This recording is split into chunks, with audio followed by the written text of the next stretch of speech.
Chapter 387. North Star Blade looked at the Kikyu in his hand, and then at the blood fiend not far away. After thinking for a while, he decided to stay at the side and watch. "Oh no, the Hindustani squad is here!"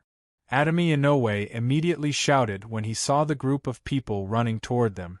Although Iwai was recognized as the stupidest member of the Moonlight Party, she was undoubtedly the strongest in the Moonlight Party since she had been learning swordsmanship since she was young. Under Adami Inoue's lead, North Star Blade and the others went deeper into the withered bone forest. When the time comes, let me see your combat talent first. If I'm satisfied, maybe I'll teach you a few sword techniques," Ikazumi said with a smug expression on her face. "Let's go, retreat." She had thought that Iwai had found a burden, but she did not expect North Star Blade to have such great willpower. "Blade, I'll bring you to level up," Adami Inoue, who was the team leader, said with a smile. Although it was just a game, North Star Blade's mentality was still the same. Instead, he was slightly excited. He could not help but tighten his grip on the Kikyu in his hand, and looked at the group of people running toward them. "Next time, find a low-level monster for you to practice with. Leave this one to us, and pay attention to our fighting style," Iwai said as she held the sword in one hand and ran toward the blood fiend. The more he looked at the taciturn North Star Blade, the more Adami Inoue liked him. North Star Blade was stunned, but he followed Iwai's pull and took a few steps back. "People from the Japanese camp, our team is not short of people." After walking out of the west gate, they went straight to the withered bone forest. Tch. Naturally, Iwai and the others were eager to get a weapon of this grade. In the early stages of the game, the Asian server players were relatively weak. The Hindustani players' human wave tactics were really unbeatable, and many players from other camps were helpless against them. Although the Hindustani players did not go overboard like collecting entrance tickets outside the withered bone forest, in order to occupy the resources of the wild monsters in the withered bone forest, it was common for the Hindustani players to kill and steal monsters. This made many players gnash their teeth in hatred. Regarding this point, Adami Inoue and the others rarely refuted. Since teleportation fees were extremely expensive for most players during the early stages of the game, many players traveled to and fro the bone forest. Every player wore a different set of equipment, and they blended in perfectly with the surrounding scenery. North Star Blade felt as if he had arrived in a different world. "Is the team still lacking people? I'm a newbie, please carry me. If no one carries me, I'm really going to shut myself off." "Alright." North Star Blade nodded. Looking at the weakened gore fiend, Ikazumi's heart was filled with hatred. She gritted her teeth and stabbed the gore fiend's head with her sword. Seeing that, Ikazumi's beautiful eyes flashed with a hint of joy. She immediately picked up the gem and kept it in her space. The sword pierced through the blood demon's head, and the blood demon's body suddenly began to shrink, turning into a pool of blood. However, a sparkling ruby was left on the ground. However, although they were tempted, they didn't have the guts to actually try it, because the forging process was too frightening. "Which faction are you from? Are you teaming up?" In response to their question, Adami Inoue stepped forward. In North Star Blade's eyes, other than the agile Ikazumi, the other members of the Moonlight Party, including Adami Inoue, were simply too unsightly to look at. Many of their actions were redundant. Seeing that the clearing party was approaching, Ikazumi immediately said to North Star Blade, who was standing nearby, "Let's go." Seeing that, Adami Inoue and the others followed suit, surrounding the gore fiend, and began to attack. Hearing this, many players consciously dispersed. However, many players from the Japanese faction stayed. Monster Introduction: an intermediate monster formed by the scattered blood of the ancient God Bone Monk. It is not easy to kill, and its blood has a corrosive effect. Under normal circumstances, Adami Inoue would definitely agree to such a request. However, just as the gore fiend was about to enter a state of near death, many figures suddenly appeared from the right. This trip lasted for several hours. During this time, the group bought some player-made delicacies from the auction house and had a picnic. This was not because Northstar Blade was conceited, but because he had been taught by his father since he was young. A man must advance bravely, never give up, and never fear. This was also one of the spirits of his swordsmanship. That was why Northstar Blade never retreated even half a step when facing enemies. Seeing the arrival of Northstar Blade and the others, countless players immediately rushed forward. Hey, this one won't do. Ikazumi quickly stepped forward, grabbed Northstar Blade, and dragged him back. They had picked up a treasure.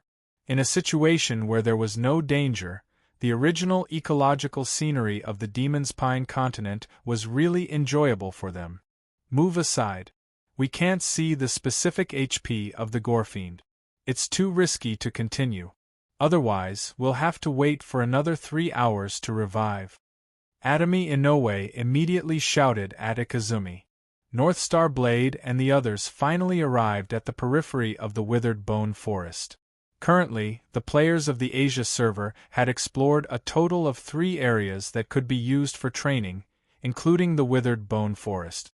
Although the Asia server players also had a joint resistance between the factions and suppressed the arrogance of the Hindustani players, this kind of alliance was extremely fragile. After all, there were more or less conflicts between them, and it did not last long before the alliance disbanded. Alright, I'll let you attack the next monster first. I'll protect you, Ikazumi said proudly as she waved the longsword in her hand. You have to get used to using your analyzing ability. This monster is different from before. You're definitely no match for it, Ikazumi said helplessly. With the cooperation of the 5 of them, the Gorefiend's HP began to decrease continuously. Among them, Ikazumi played the biggest role. Basically, she was the one who attacked at the right time. Other than Atami Inoue, who chose to use his telekinesis to restrict the movement of the Gorefiend, the others could be said to be of little use. They could only retreat from time to time and drink HP potions. They seemed to have noticed Atami Inoue and the others who were fighting, and they rushed over. The Horizon team is recruiting. We only accept people from the same faction. Which faction are you guys from? Sure. However, as soon as she finished speaking, a low growl came from a short distance away. A pool of blood slowly condensed into a Gorefiend, which roared at them from afar. At this time, a man carrying a large shield said to Atami Inoue, "You guys should come with us. There are many Hindustani players in there. It's safer to move together." In the Asia server, every country was a faction, and the divisions were very clear. Each faction was relatively united, and basically, players from the same faction formed a party. Who would have thought that this level 0 player's right arm would be the rarest legendary weapon in the game? Along the way, Northstar Blade and the others encountered many parties grinding monsters. Most of the grinding spots in the Withered Bone Forest's outer region had already been occupied. Aside from the occasional low-leveled monster, Northstar Blade and the others didn't encounter any powerful monsters. What should we do? The Gorefiend is almost out of HP. Are we just going to let it go? Ikazumi said angrily. However, aside from Withered Bone Forest, the other 2 areas were too challenging. Most of the monsters there were above level 50. Aside from a few large guilds, basically no players would go to those high-level areas to grind. When Ikazumi and the others saw the monster's information, they could not help but feel their hearts tighten. They knew that they had encountered a difficult monster. After saying so, Ikazumi turned around and followed Atami Inoue and the others, beginning a strategic retreat.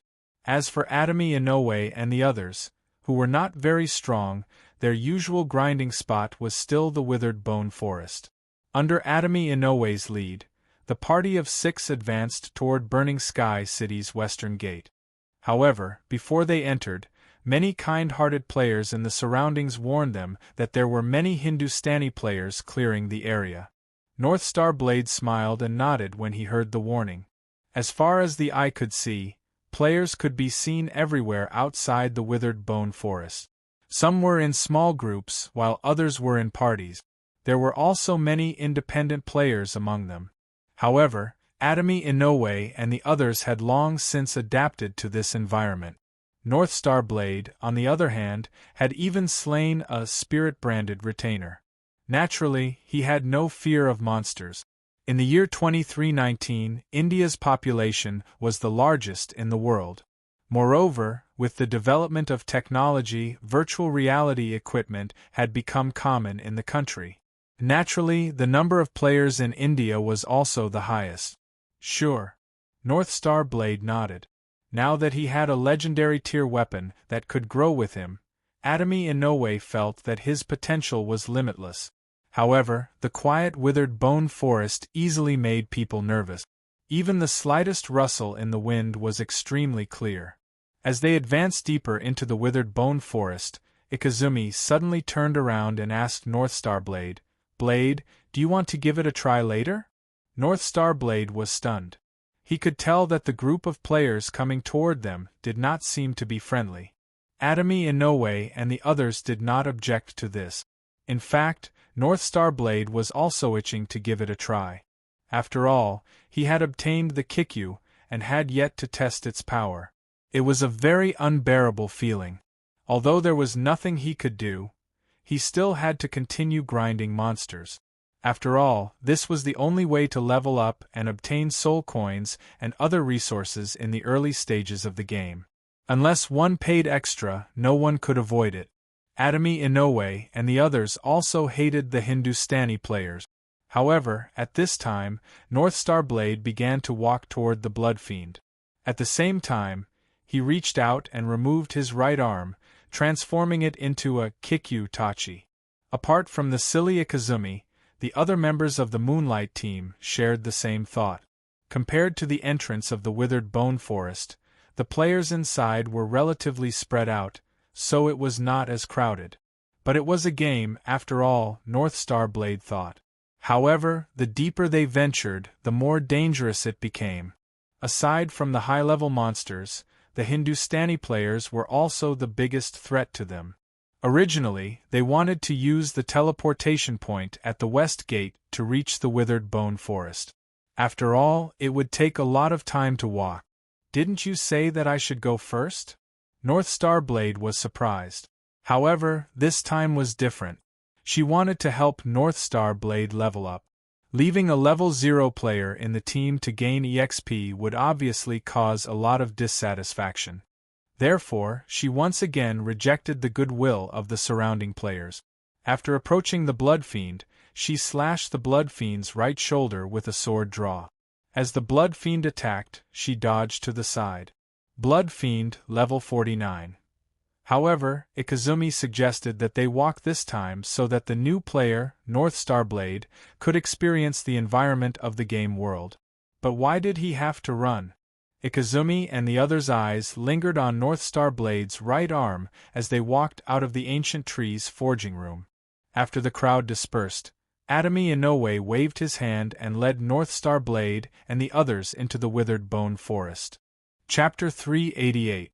The game was completely different from the real world. As he leveled up, his physique would improve, and the sword key's corrosion would weaken with each level up. North Star Blade was completely immersed in the slaughter. Even though he had once been heavily injured, he could still fight a spirit-branded retainer with his mortal body. But now, these players, who only relied on their stats without any combat techniques, were like beasts that had lost their claws and teeth, waiting to be slaughtered. They were speechless as they watched North Star Blade draw and sheath his sword smoothly. In fact, they even felt as if they were riding on his coattails. "Just who are you?" Ikazumi muttered to herself as she watched North Star Blade sweep through the crowd as if he was invincible. The excited North Star Blade took 2 steps forward and swung his sword diagonally at the Hindustani team's leader. Ancient sword technique. Back then, he had sought guidance from all over the world in order to become stronger.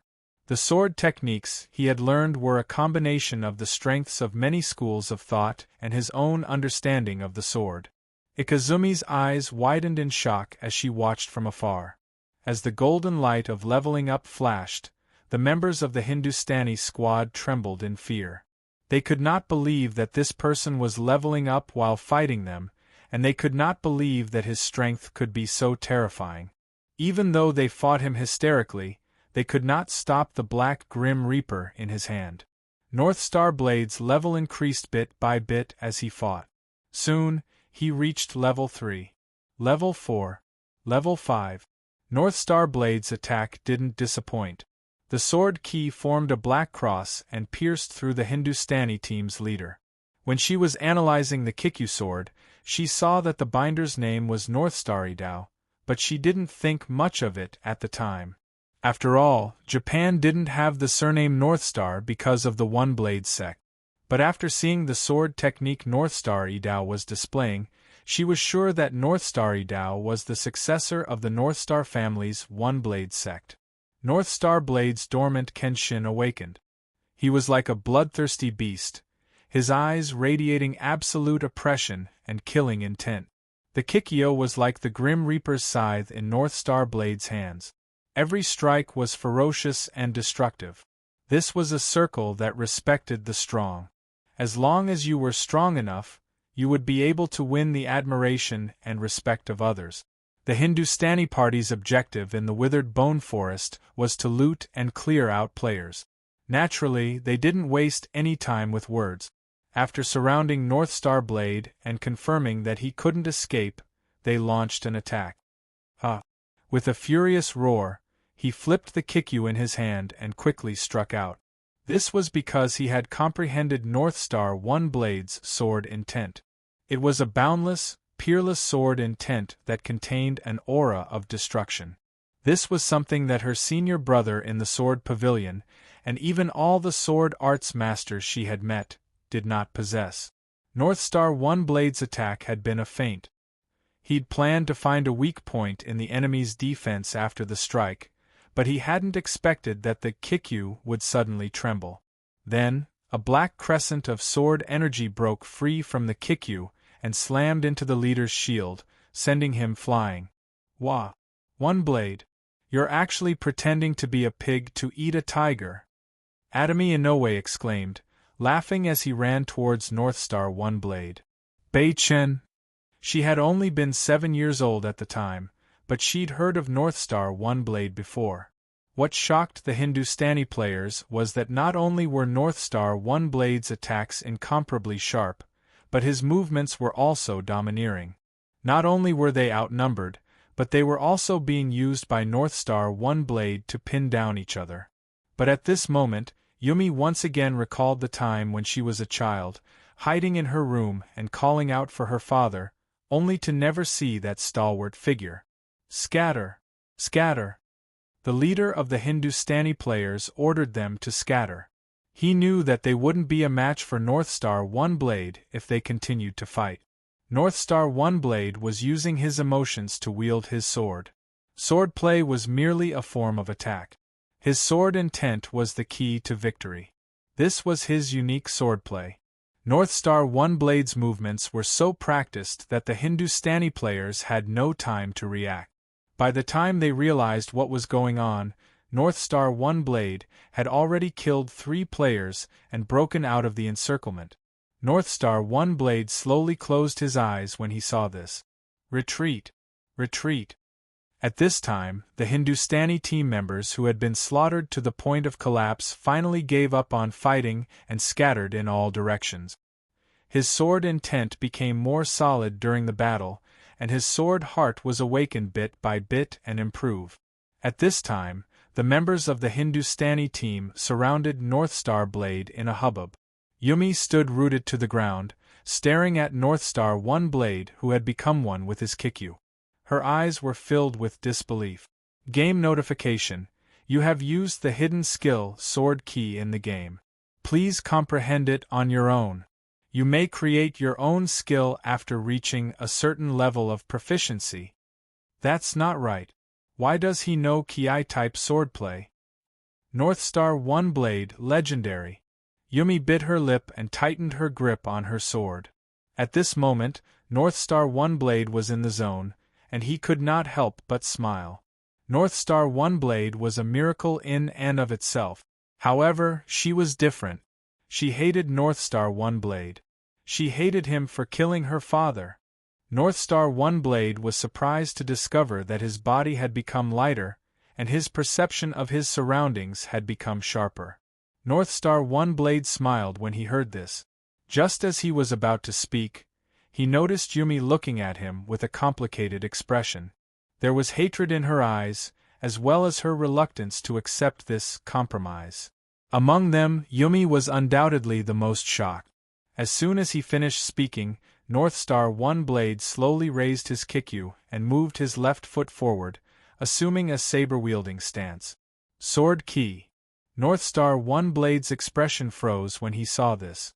The corners of North Star One Blade's lips curled up, and he dashed forward once more.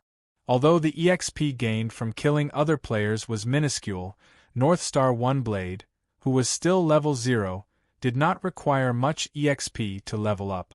Hence, after killing so many players, he still leveled up. After learning that he could use his sword intent here, North Star One Blade's eyes burned with fighting spirit. From time to time, he brandished his sword. Amateurs enjoyed the show, while experts recognized the artistry. As one of the direct descendants of ancient swordsmanship's Yumi style, Yumi's hand trembled as she gripped her sword. Suddenly, North Star One Blade's eyes opened, and his aura changed. Yumi, Inoue Atami, and the others were dumbfounded. "Don't worry. I can do it," North Star One Blade replied. As his enemies fell, one after another, North Star One Blade's body flashed with light. He had leveled up. In North Star One Blade's eyes, these players' defenses were weak points. North Star One Blade had combined the strengths of hundreds of ancient swordsmanship styles, yet his swordsmanship still contained his own unique style. He had even condensed a peerless sword intent. Yumi could not believe that a man with a severed right arm could possess such a sword intent. As a member of ancient swordsmanship, she had heard too many legends about North Star One Blade. However, these legends were all positive. They all said that North Star One Blade was a legend, an unsurpassable sword god. While running, Yumi suddenly thought of North Star One Blade. She turned her head and was dumbfounded to find that North Star One Blade was standing there alone. He did not seem to have any intention of leaving. Her mind was in a mess. Who was he? Why had she never heard of him? At that moment, Yumi's face turned pale. These two words suddenly appeared in Yumi's mind. It was like a sudden clap of thunder. Her face instantly turned pale. "One Blade, run!" Yumi shouted anxiously in the party voice chat. Flaws, there were flaws everywhere. At this moment, Ikazumi was elated because she had obtained a blood essence after killing the blood demon. It was an unexpected surprise. Although the attack didn't kill the 3 players instantly, it was a critical hit on their fatal weak point. The 3 players entered a weakened state at the same time. Were they noobs? North Star One Blade did not chase after them. After they left, he sheathed his sword in the traditional one-blade style and put the kikyu back into his right arm. The one-blade style, he learned, only had one purpose, and that was to attack again and again. The most violent attack was the best defense. Ha! However, there was one thing she remembered clearly. Her father, Yumi Tezuka, died in the hands of North Star One Blade. Although he was killed in a sword competition, it was still a shadow in Yumi's heart. North Star One Blade could not believe it. He clenched the kikyu in his hand and ran toward the leader. Then, he swung his sword according to the sword technique in Taiyuan swordplay. Facing the attack, he did not retreat. Instead, he took a step forward and dodged the oncoming attack. Then, he swung his kikyu forward. Accompanied by a flash of black light, 3 bloody marks appeared on the necks of the 3 players in front of him. This scene shocked them, but they still rushed toward North Star One Blade again. Shadow Stream. Game notification. Sword Chi penetration damage, defense break 80%. You have killed player Shalo Khan. Before they could come back to their senses, North Star One Blade flipped the Kikyu in his hand and rushed forward again. With a swift and violent slash, the three of them turned into black mist and dissipated. Since she had gotten the benefits, she was naturally unwilling to fight with the Hindustanis and decisively retreated. Yumi, who saw this scene from afar, was furious. She immediately turned around and turned back. Atami Inoue and the others were also helpless, but they still followed Yumi and ran toward North Star One Blade. However, at this moment, he did not have much time to think. He turned around and rushed into the crowd of enemies again, beginning his extreme massacre. However, what shocked her even more was that North Star One Blade's strength could not be so weak. As the number one swordsman in ancient sword techniques, even if he used his left hand, he was still at the peak. No, it's Nitin One Blade. No, it's Shinto Stream. Although he had already understood how to release sword chi and was already familiar with Taiyuan swordplay, this was a game. Is he that legend? Looking at North Star One Blade, Yumi's expression was incomparably complicated. The game notification stunned North Star One Blade. This was clearly beyond his understanding. He did not know why the forbidden sword intense sword in reality could be successfully used here. Impossible. Why does his sword technique have the shadow of all the ancient sword techniques? Although it had been more than 10 years, her hatred for North Star One Blade had long faded, and she had almost forgotten about it. Chapter 389. The exclamations of Atami Inoue and the others rang in his ears, but North Star Blade ignored them. His eyes were focused on Yumi, who had a complicated expression. At this moment, North Star Blade realized that Yumi should have guessed his identity. He strode past the excited Atami Inoue and the others and walked up to Yumi. Looking at Yumi, he said softly, "I'm sorry." At this moment, North Star Blade suddenly felt a little afraid.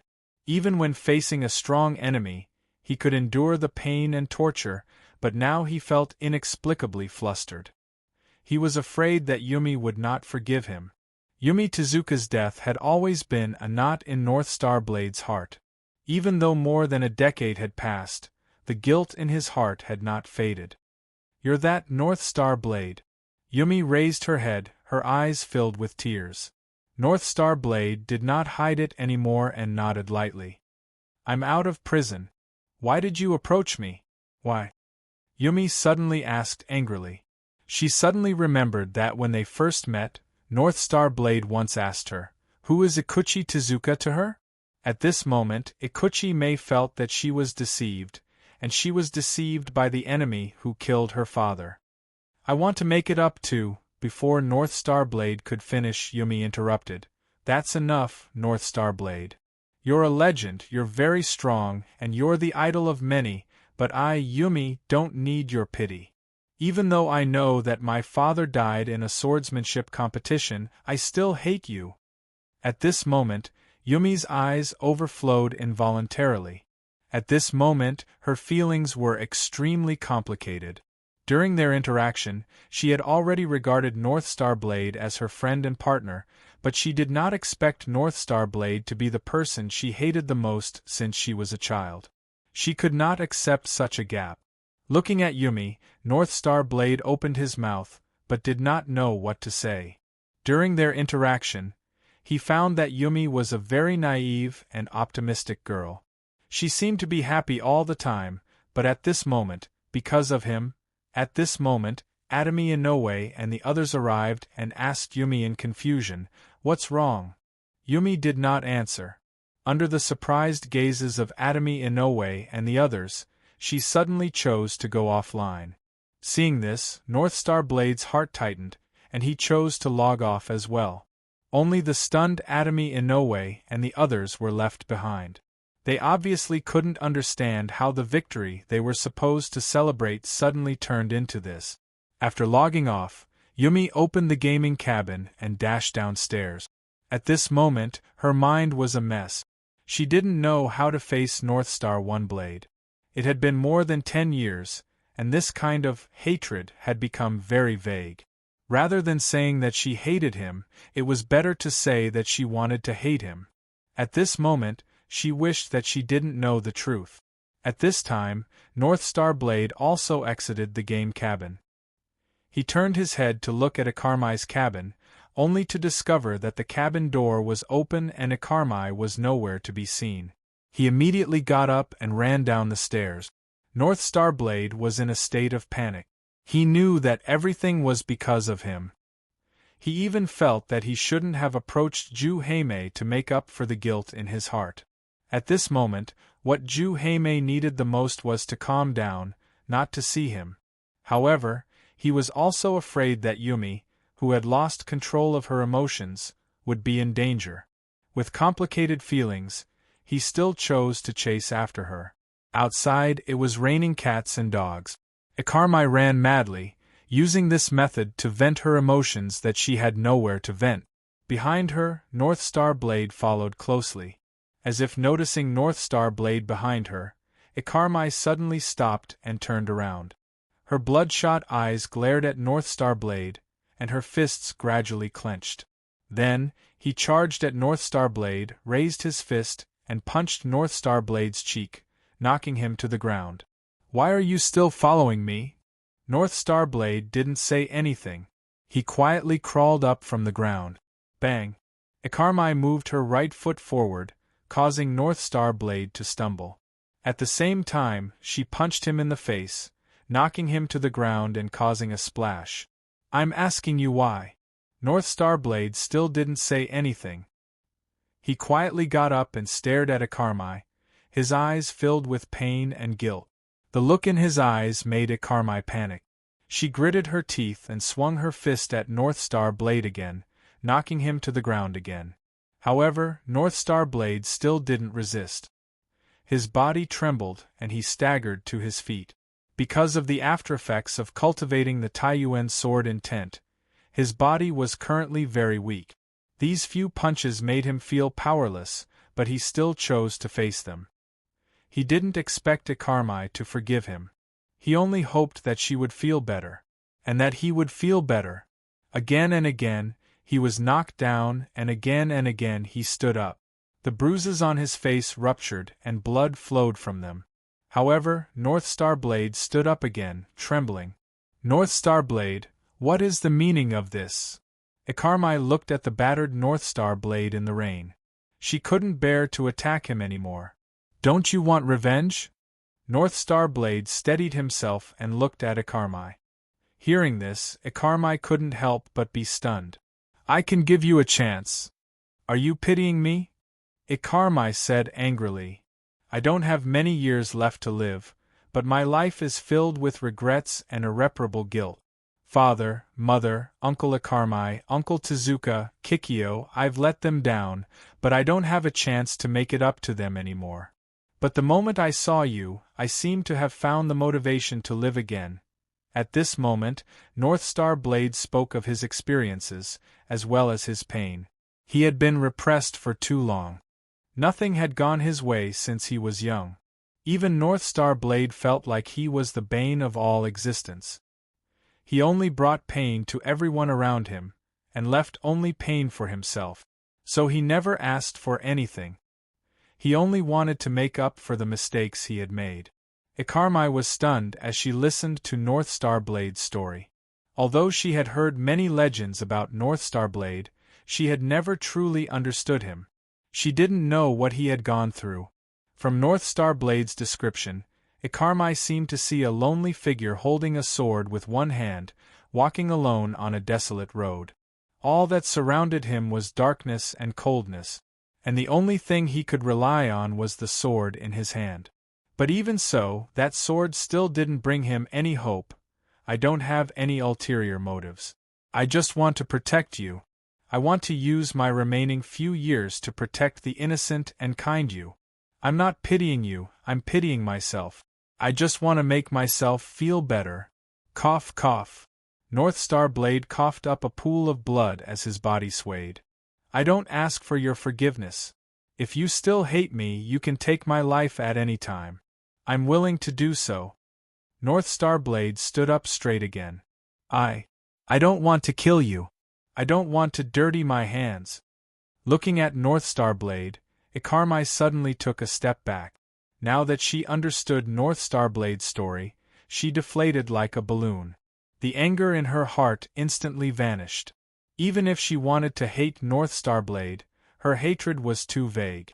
It was so vague that she couldn't muster the courage to make a move.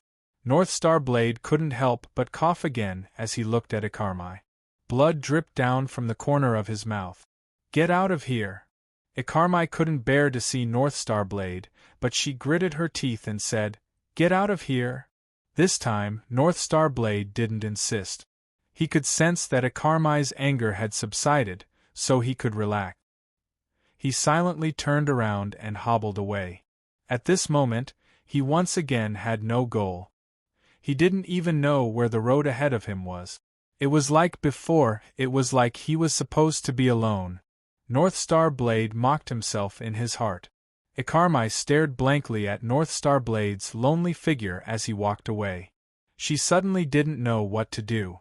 She didn't know why she suddenly wanted to stop him, but she suppressed this urge. She couldn't help but clench her fists again. He shouldn't be pitied, Ikarmai tried to comfort herself. Thud! At this moment, Northstar Blade suddenly fell to the ground. Seeing this, Ikarmai wanted to step forward, but just as she took a step forward, she stopped. She watched as Northstar Blade struggled to get up from the ground, and then slowly walked forward. Cough, cough. Northstar Blade knew that his body was in a terrible state, but he didn't expect it to be this bad.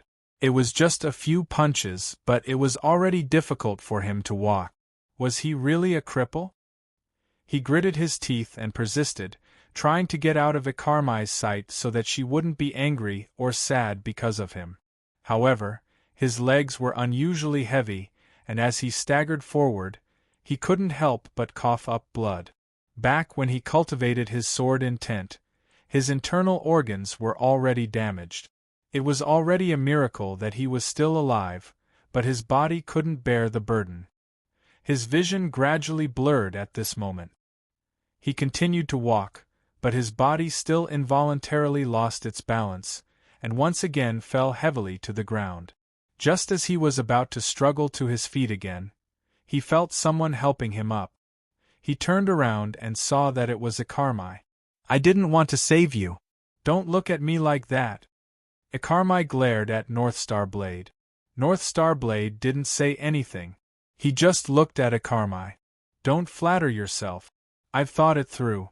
I want to learn sword arts from you, and then defeat you with my own hands, just like how you defeated my father. Don't you hate me? Yes. Very much. Then why? A one-armed cripple like you has a peerless sword art. It's a waste to just take it away. Why don't you teach me? Ikarmai said fiercely.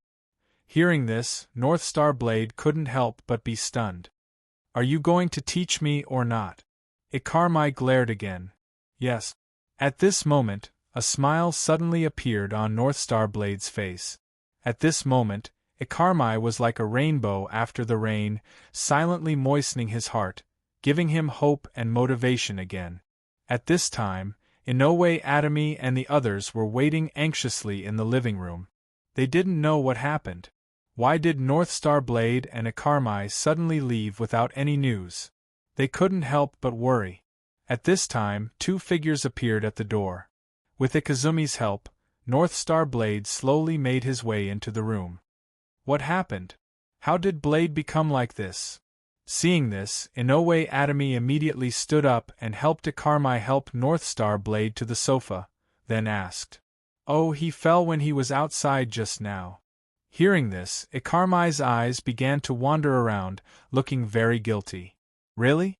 Looking at Northstar Blade's bruised and swollen face, Inoue Atami didn't believe a single word of Ikarmai's explanation. At this time, Northstar Blade also said insincerely, Really? It was raining really hard just now, so I went out for a walk.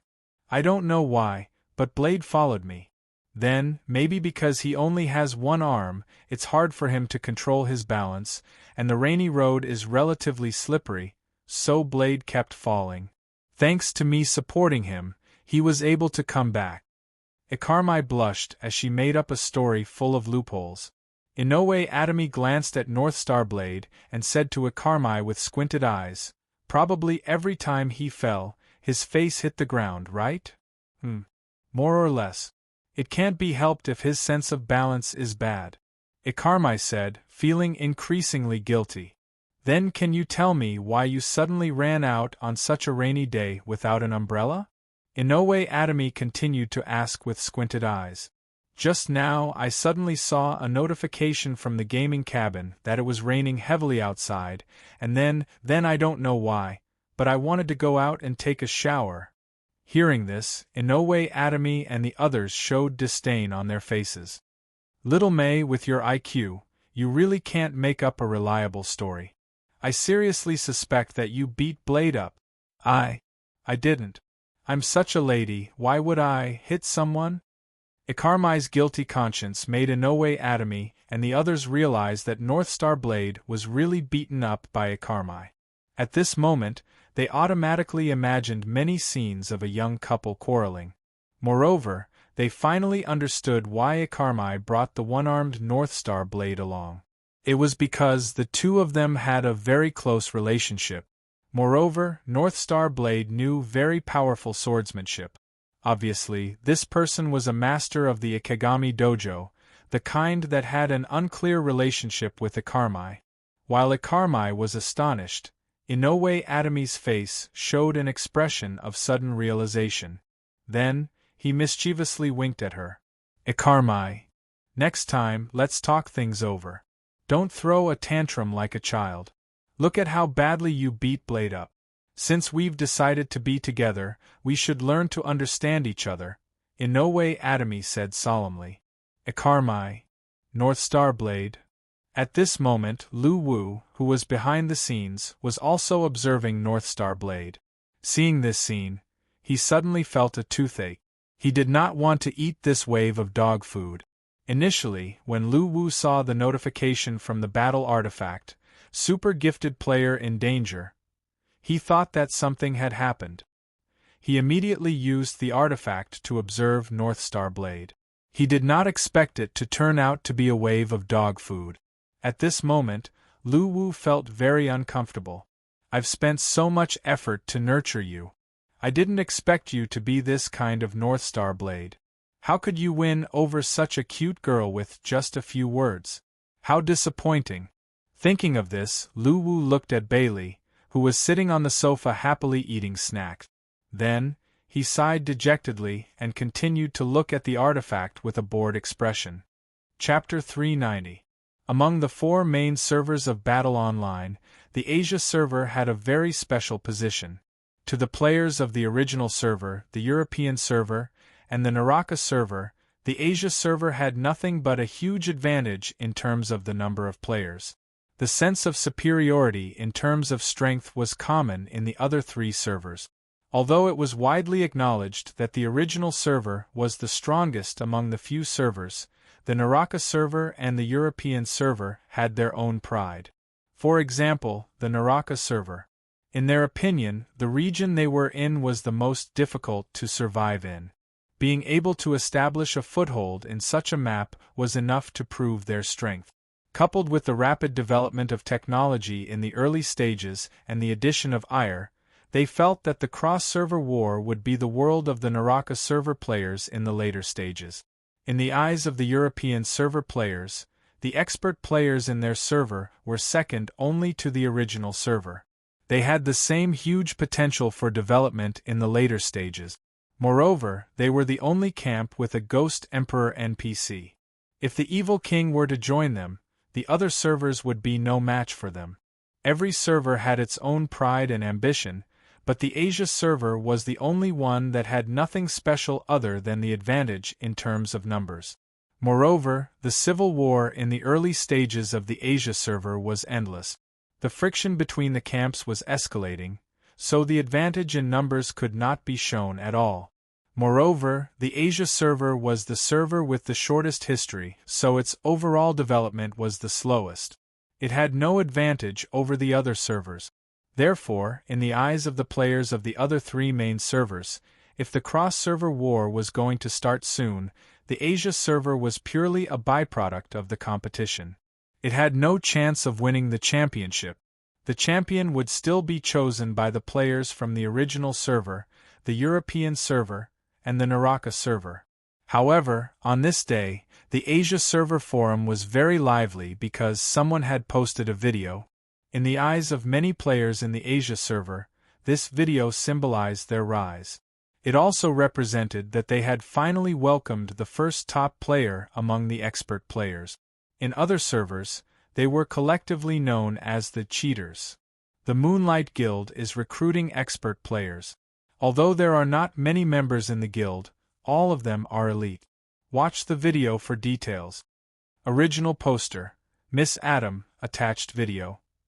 The content of this video was the process of Northstar One Blade defeating the entire Hindustani team by himself. Northstar One Blade's superb skills during the battle caused a huge sensation in the Asia server forum. This video was quickly pinned to the top of the official website's homepage, causing a heated discussion among the players of the other servers. Kim Hyung-il, Asia so strong. Looking at his appearance, he should be a Korean player. Like Pu Haotian, Asia he in the future, brothers in the Asia server should be more confident. This means that the Asia server is starting to rise. He won't be the last one, happy. Chunjong, Asia actually, he might be from our Singapore camp. Yeah, I'm just guessing, not sure. Shimada Hanzo, he's too strong. He looks like a Japanese kendo, but at the same time, he doesn't. Since he's a player from the Asia server, he's one of us. Let's contribute to the future cross-server wars. Watermelon_Taro. This is level 0? I seriously suspected that he was cheating. Otherwise, how could he level up by killing players? This was too fake, wasn't it? Surely_the_strongest. I have nothing to say about his technique. It's so strong that it's unbeatable. The only thing that I'm confused about is how he can level up in battle. Cosmic Star, hell, that's right. Who can explain? How can you kill players to level up? A special skill of the Asia server? Evil King's dumbfounded expression.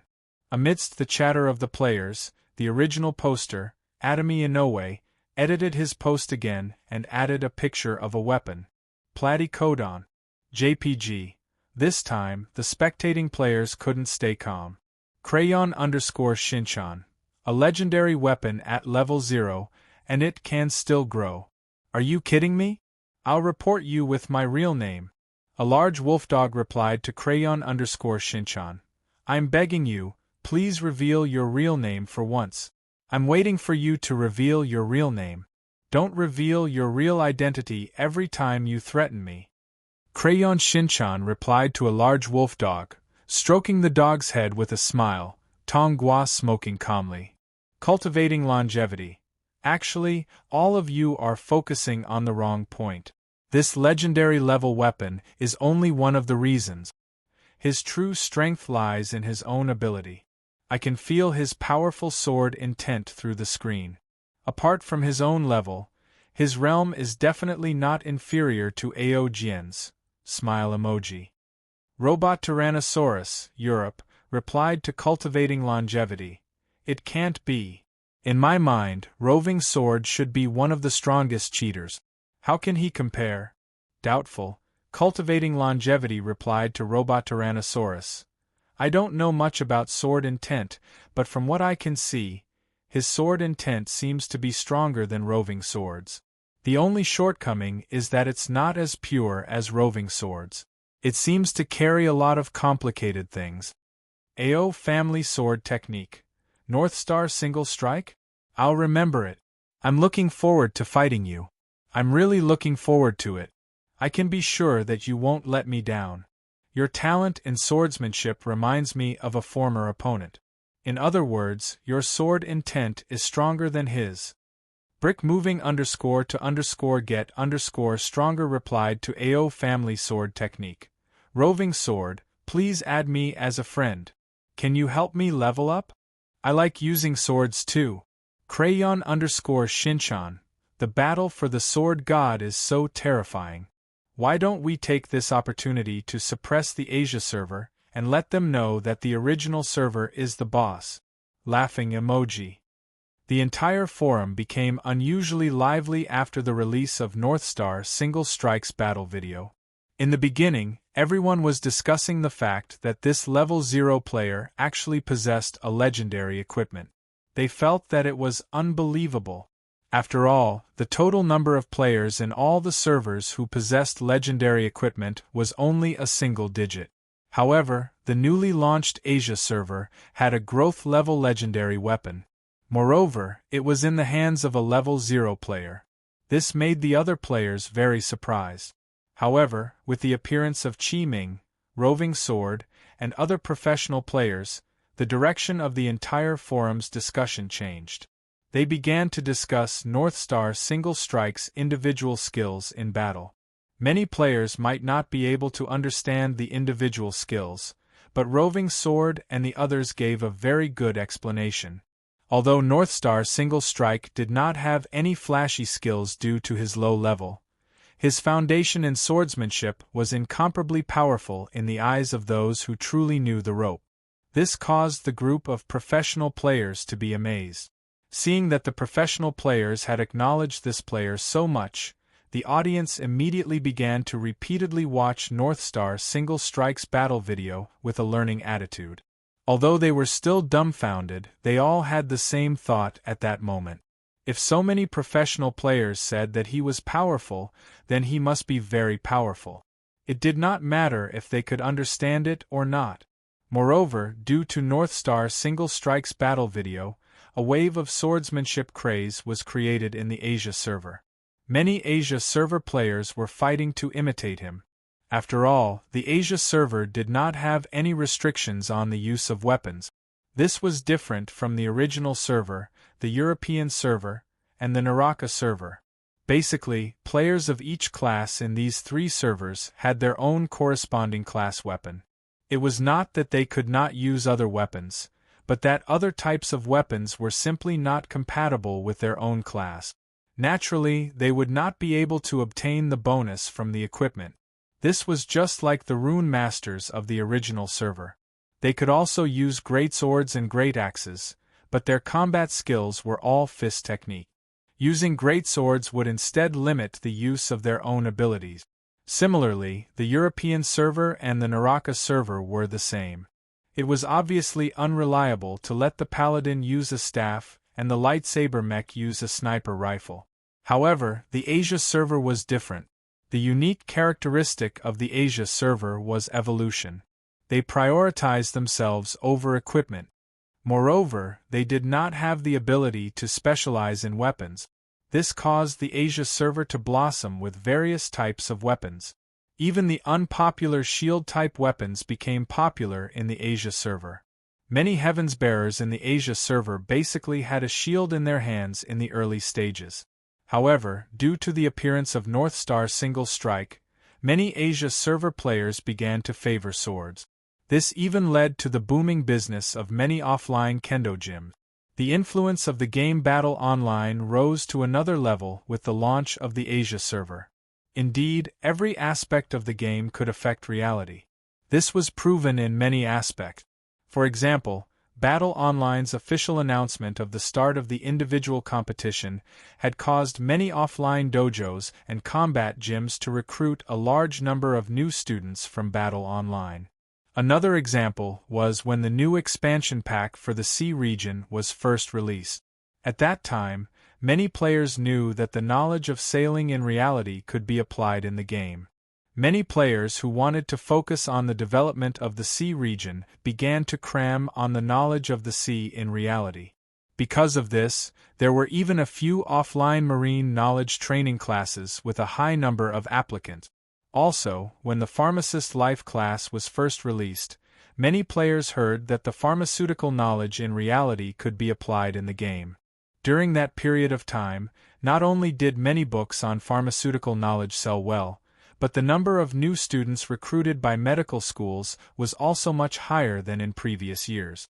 Wait a minute, as the popularity of Battle Online continued to rise, its influence on the real world grew. It even played a certain role in the development of science and technology. Among these, the biggest impact was the change in education.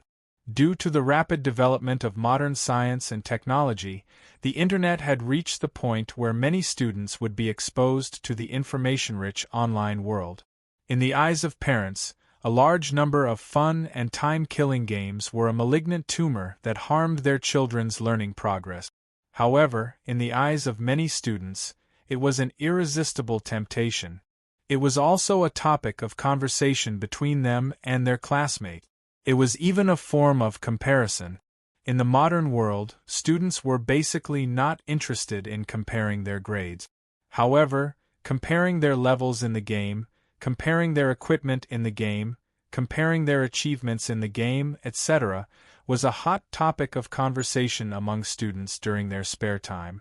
This was a huge headache for teachers and parents, but there was nothing they could do about it. If they were to forcefully stop the trend, their children would not have anything to talk about among their classmates and would appear to be antisocial. However, if they did not suppress it, the children would be addicted to the game and the impact would still be huge. In 2319, professional gamers had become a socially recognized profession. It was even a relatively high-end and high-income profession. However, after it was standardized, it brought about a continuous increase in the requirement. In this era, it was extremely difficult to become a professional gamer because there were too many people who were better than you. Therefore, many parents did not agree to let their children take this path. Therefore, games could only be a pastime and not the only one. However, this problem was finally solved as the popularity of Battle Online increased. In the beginning, it was because many big names and streamers in the gaming industry began to promote Battle Online. Therefore, many students began to come into contact with Battle Online. The speed of this spread was extremely fast. Coupled with the excellent quality of the game, Battle Online soon became a popular game among students. It even developed to the point that if you did not play Battle Online, you would not have a common language with your classmates. There was even a group of players who called themselves Battle Online fans. Most of these players were students and children. This group of players also played a role in promoting Battle Online because their daily activities were to promote Battle Online. It seemed that they did not care about other types of games at all. In their words, other games were rubbish.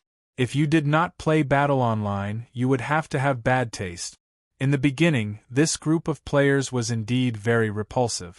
However, after coming into contact with them, most of the players admitted this fact. Therefore, more and more students flooded into Battle Online. The topics of discussion during class were all about the content of Battle Online. This made the parents very depressed, because this kind of addiction was even worse than before, and it really affected the students' studies. However, many students' excuse was, "Our classmates are playing. If I don't play, I'll be the odd one out. I'll have no friends." Some of the students' excuse was, "Why can't I play when all of you are playing?" Most of the parents were helpless against such excuses. However, when the students were still immersed in the joy of the game, Battle Online launched a new feature, a addiction prevention system, that made most of the students break down. In the beginning, the students collectively protested. They even formed a group to post on the forum of Battle Online's official website to express their dissatisfaction. However, Battle Online's official website's attitude had always been so capricious. Such protests were obviously useless. The students who had no other choice but to give in and began their daily life of finishing questions before they could play the game. The introduction of the addiction prevention system made all the parents and teachers clap their hands in joy. It could be said that a hidden danger in their hearts was instantly solved. After the addiction prevention system was introduced, the conversation between parents and children gradually developed like this: "Son, hurry up and go online. I'll take you fishing in a while, but you have to pass the addiction prevention system first. Daughter, look, it's not that I don't want to take you to level up, But I can't do anything about it if you can't pass the addiction prevention system. Damn Battle Online, how could they introduce such a thing? Secretly delighted emoji. Son, I heard that the kid from the Wong family next door played games for 8 hours yesterday. Look at you, you're not motivated at all. Can't you play games properly? You always fail the addiction prevention system. If this goes on, how will your classmates look at you? How are you going to show off to your classmates in the future? Son, I've specially made a new weapon for you today. Try it out and see how it works. But you have to pass the addiction prevention system first, or you won't be able to bring it out. Good luck. Due to the introduction of the addiction prevention system, the style of the parents changed in an instant. Not only that, even the style of the students had changed. In the beginning, the students boasted about their level, equipment, achievements, and so on. But now, there was an additional gaming time. Their daily boasting was as follows. Ha ha ha, I played Battle Online for 12 hours on Sunday. Proud emoji. Let me tell you, I passed the addiction prevention system 3 times in Battle Online yesterday. Proud emoji. Haha, XXX, why haven't you passed the addiction prevention system? I can pass it 3 times a day. I'm not bragging, the game is really fun, but you just can't play it. Ha. Following the introduction of the addiction prevention system, the results of the students across the country had generally improved. Even the teachers' opinions of Battle Online had changed because of this. Because the improvement of the results was voluntary and not forced, the efficiency was extremely high. Now, many schools were considering whether to use the scores of the addiction prevention system test and the number of times a student passed the test to evaluate the performance of the student. Lu Wu was also preparing to promote the addiction prevention system in the game to all servers, not just the local server. The new expansion pack of Endless Learning for primary school students was coming soon. Chapter 391. Recently, as the Beiki players gained more and more advantages against the Nine Yao army, His Excellency Xing Yao finally couldn't sit still anymore. He began to personally search for the players in the 2 big regions and wipe them out. Although the players had the ability to resurrect, their lives were still tough. They had to hide every day and could only wait for Xing Yao to calm down before going out to kill a few soldiers of the Nine Yao army to vent their anger. Life was tough but stable. Conquering the 2 big regions was just around the corner, so the Beiki players were very happy. Not only did the players realize this, but His Excellency Xing Yao also realized it. Subsequently, the purge became more thorough. The remaining 9 Yao brothers personally took action and began a 24-hour non-stop purge. This was undoubtedly too much for the players to bear. Many players were killed the moment they came online. Although they could resurrect, the 3-hour wait was extremely long. Moreover, even if the resurrection cooldown was over, it was still unknown if it was safe to come online again. Under such circumstances, the players decided to make a strategic retreat. The best place to guarantee their safety now was the Underworld Sea. Therefore, a large group of players began to head toward the Liuli coast. They planned to make a selective retreat first and come back again when the 9 Yao brothers had enough of their madness.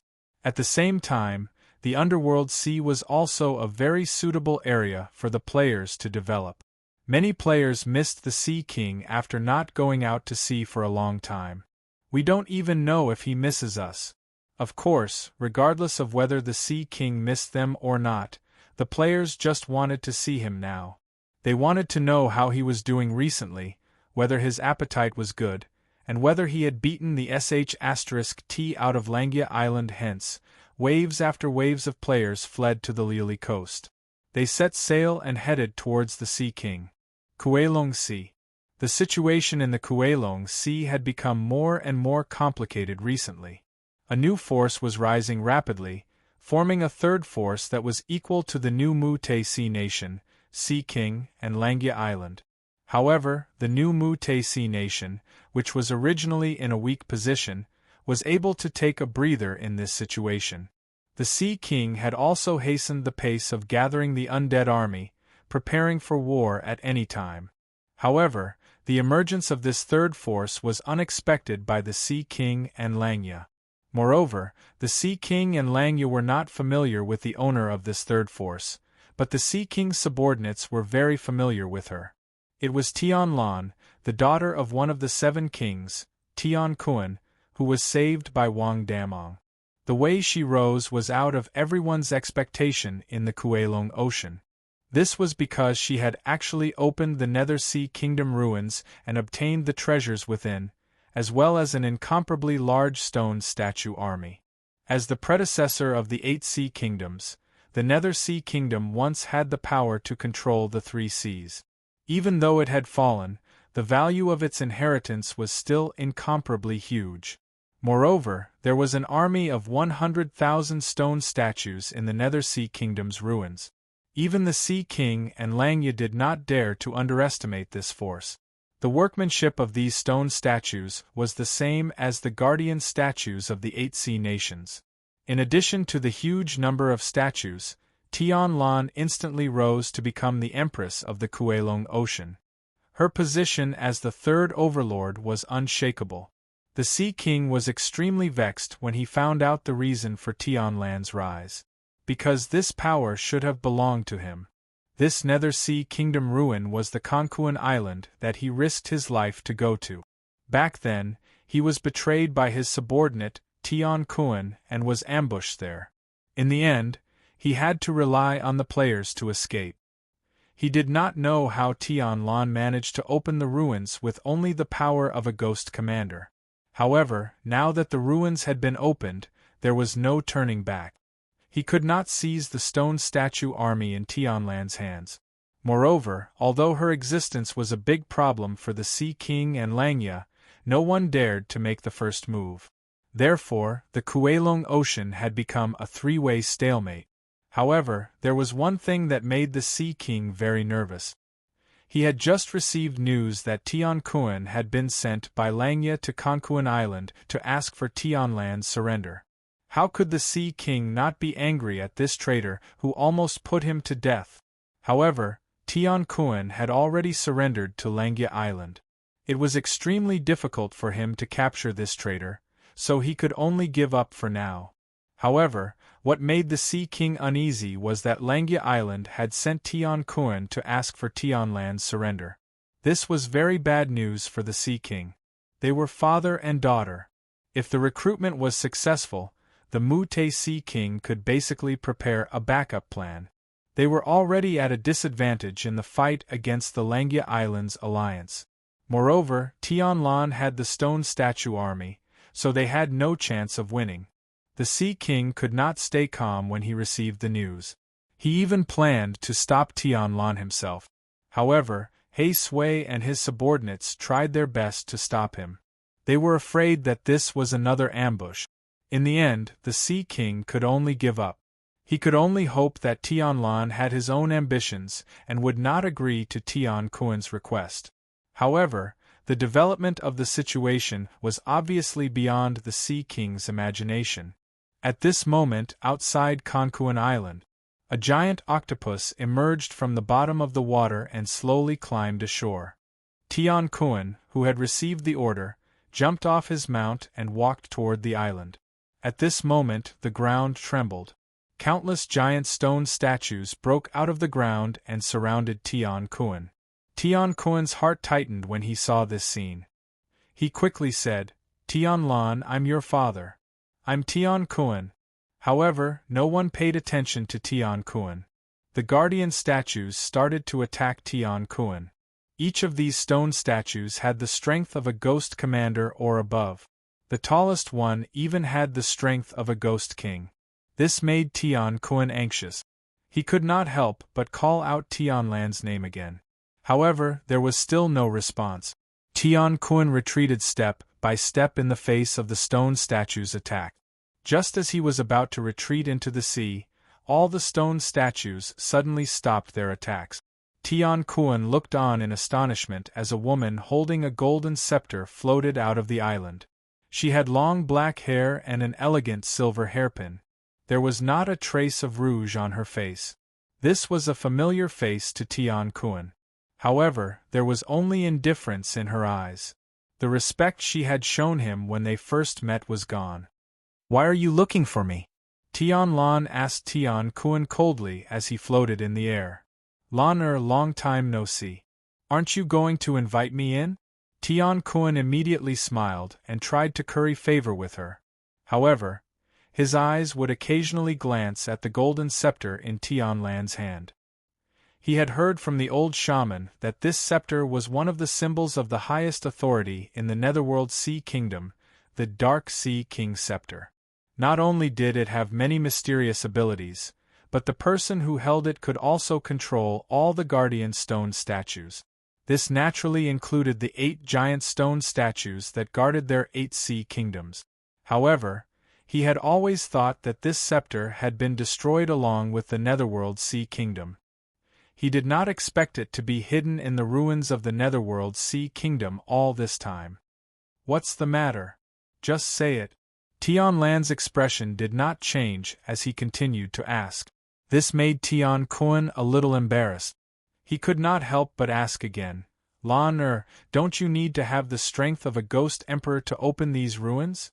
Although you have the bloodline of a descendant of the Netherworld Sea Kingdom, your strength is only at the level of a ghost commander. How did you do it? What's the matter? If there's nothing else, you can leave now." Tian Lan did not give Tian Kun any face at all. Although Tian Kun was her biological father, Tian Lan could not be clearer about his character. For the sake of inheritance, he had incessantly caused the siblings to kill each other. In the end, he had even sent her away to be a concubine. Tian Lan had long been thoroughly disappointed by his actions. She had no feelings for such a father. Therefore, there was only disgust in her heart when she faced Tian Kun. "Lan to tell you the truth, I'm actually here to ask for your surrender. Although you have now obtained the Stone Statue Legion of the Netherworld Sea Kingdom, you must know that your faction is still the weakest among the 3 factions. However, if you join the alliance of Langia Island, however," Tian Lan interrupted Tian Kun before he could finish his sentence. "This is indeed you. When you surrendered to the Ocean King, I already felt that this was not your style. I didn't expect you to betray him so quickly. This is the real you." A golden light flashed in Tian Lan's beautiful eyes as she looked at Tian Kun and said coldly, "Lan is this how you speak to your father?" Tian Kun's expression turned serious when he heard this. "Father? Do you have any sense of responsibility as a father? If I hadn't obtained the Stone Statue Legion of the Netherworld Sea Kingdom, you might not even care where I am or whether I'm dead." Tian Lan could not help but sneer. Tian Kun's expression turned extremely ugly when he heard this. He took another look at the Netherworld Sea King scepter in Tian Lan's hand. A trace of greed flashed in his eyes, but it quickly disappeared. He then said, "Lan I was wrong back then. However, now that I've lowered my pride and come to persuade you to surrender, aren't you going to give me some face? I'm no longer the little girl who revered you back then, Tian Kun." This time, Tian Lan called his name directly. "Lan listen to me. This time, I'm not just trying to persuade you to surrender to the alliance of Langia Island. In fact, I have something more important to discuss with you." Tian Kun's tone became warm again when he realized that Tian Lan could not be persuaded at all. Tian Lan did not reply this time. She just stared coldly at Tian Kun. "Think about it. Although you're currently the 3rd force in the Kuelong Ocean, you're still the weakest force. It's very unlikely that you'll be the final winner in the battle for sea power.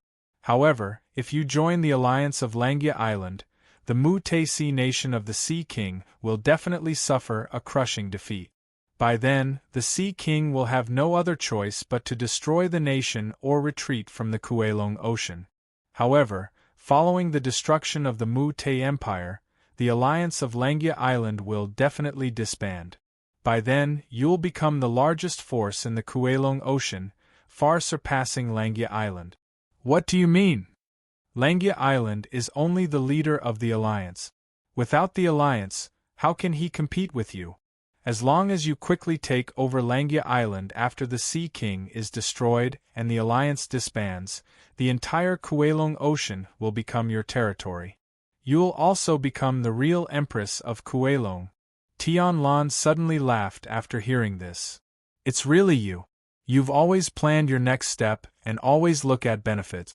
You've just betrayed the Sea King, and now you're already planning to betray Langia Island. Langia Island asked you to come and persuade him to surrender, but you want to kill him. You're indeed inhumane. Tian Kun felt awkward after hearing Tianlan's disrespectful words, but he still said, "Since you've already taken control of the stone statue army, don't you have any ideas? What about you? What's your goal? Or should I say, what benefits do you get if I obtain the Kuelong Ocean's power? You're my daughter. It's my Tianyu nation's supreme glory that you can become the overlord of the Kuelong Ocean." As Tian Kun spoke, the golden scepter in Tianlan's hand began to shine with a golden light. Her eyes were even covered by a layer of golden mist. "So you're planning to take the Netherworld Sea King scepter from me? What a pity. You didn't expect that I, who has the scepter, can see through all your thoughts." "What?" Tian Kun, who was still talking about the beautiful future, suddenly looked shocked. Then, he saw a huge golden arm rising from the island and slapping at him fiercely. Chapter 392. This time, Tian Kun was sent to Kankuan Island by Langia, which was exactly what he wanted. After knowing that his daughter, Tianlan, controlled the stone statue army left behind by the Nethersea nation, his first thought was how to take control of the stone statue army from Tianlan's hands. At that moment, he was filled with jealousy. Although Tianlan was his daughter, family was never as important as power in his eyes. He only cared about benefits. Therefore, he was full of desire for the stone statue army in Tianlan's hands. From the beginning, his goal wasn't to make Tianlan surrender. However, in order to better obtain the authority in Tianlan's hands, he came up with two plans. The first was to get close to Tianlan. As long as Tianlan cared about family, it would be easy to seize the inheritance of the Nethersea nation from her hands. However, he was also aware of what he had done in the past. Therefore, if Tianlan didn't recognize him as her father, he would throw out the carefully planned route of benefit. He believed that as long as Tianlan had this ambition, she would definitely fall for it. After all, as long as the Langia Island alliance disbanded, it was entirely possible for Tianlan to become the sole overlord of the Kuelong Ocean.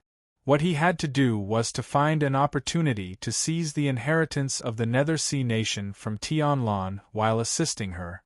The premise of both plans was to get close to Tianlan. Tian Kun was very confident about this.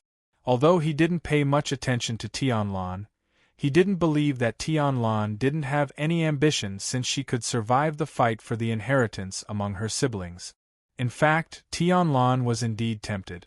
Initially, her only goal was to obtain the inheritance of the Tianyu nation. However, now that she had obtained the stone statue army left behind by the Nethersea nation, she naturally didn't care about the inheritance of the Tianyu nation. However, the position of the overlord of the Kuelong Ocean was completely different. This supreme power was too tempting for Tianlan. What Tian Kun said previously had already attracted her. Otherwise, she wouldn't have listened to Tian Kun. However, Tianlan was very clear that Tian Kun wouldn't do it for nothing. She also didn't believe that Tian Kun would be so kind as to assist her to become the ruler of the Kuelong Ocean.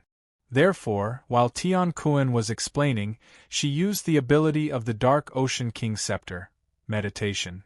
This was another ability of the Dark Ocean King Scepter apart from controlling the stone statue army.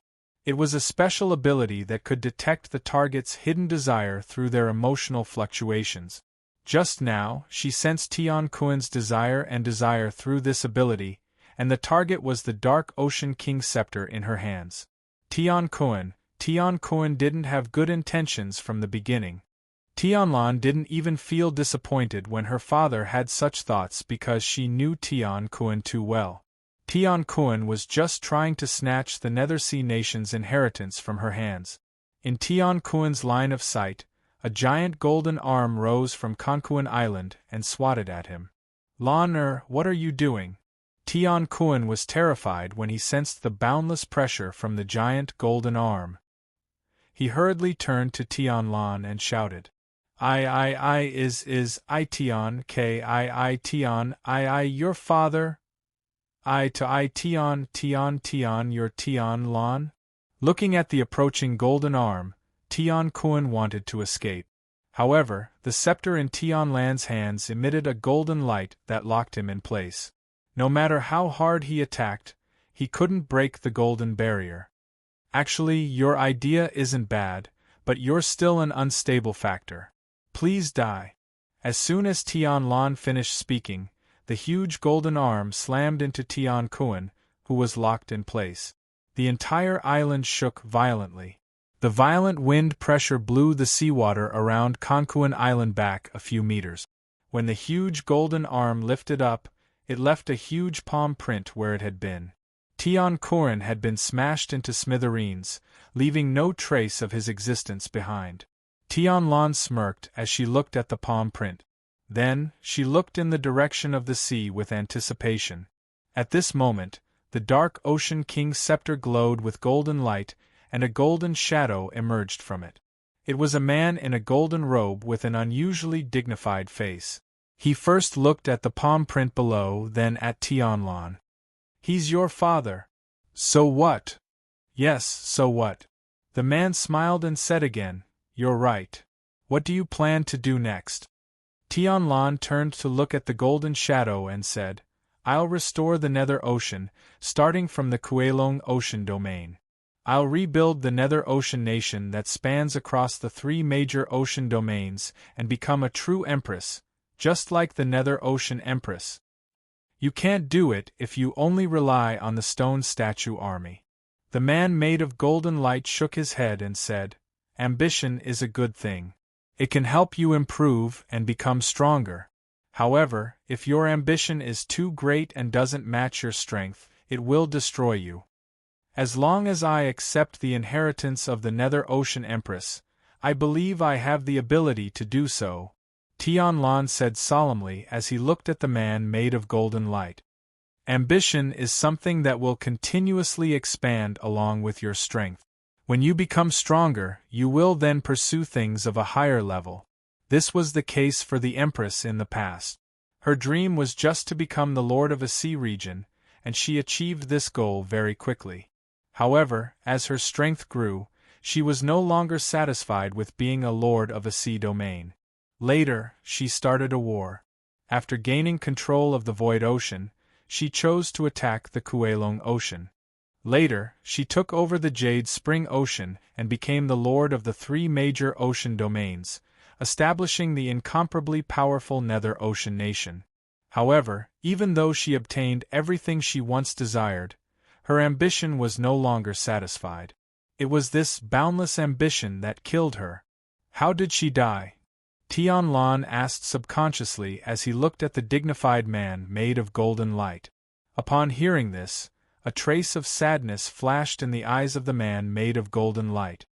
In a war of unlimited expansion, one will always offend an unbeatable enemy. No matter how smooth the road ahead is, it will all be for naught at this point. Who is it? Is it the overlord of the sea domain?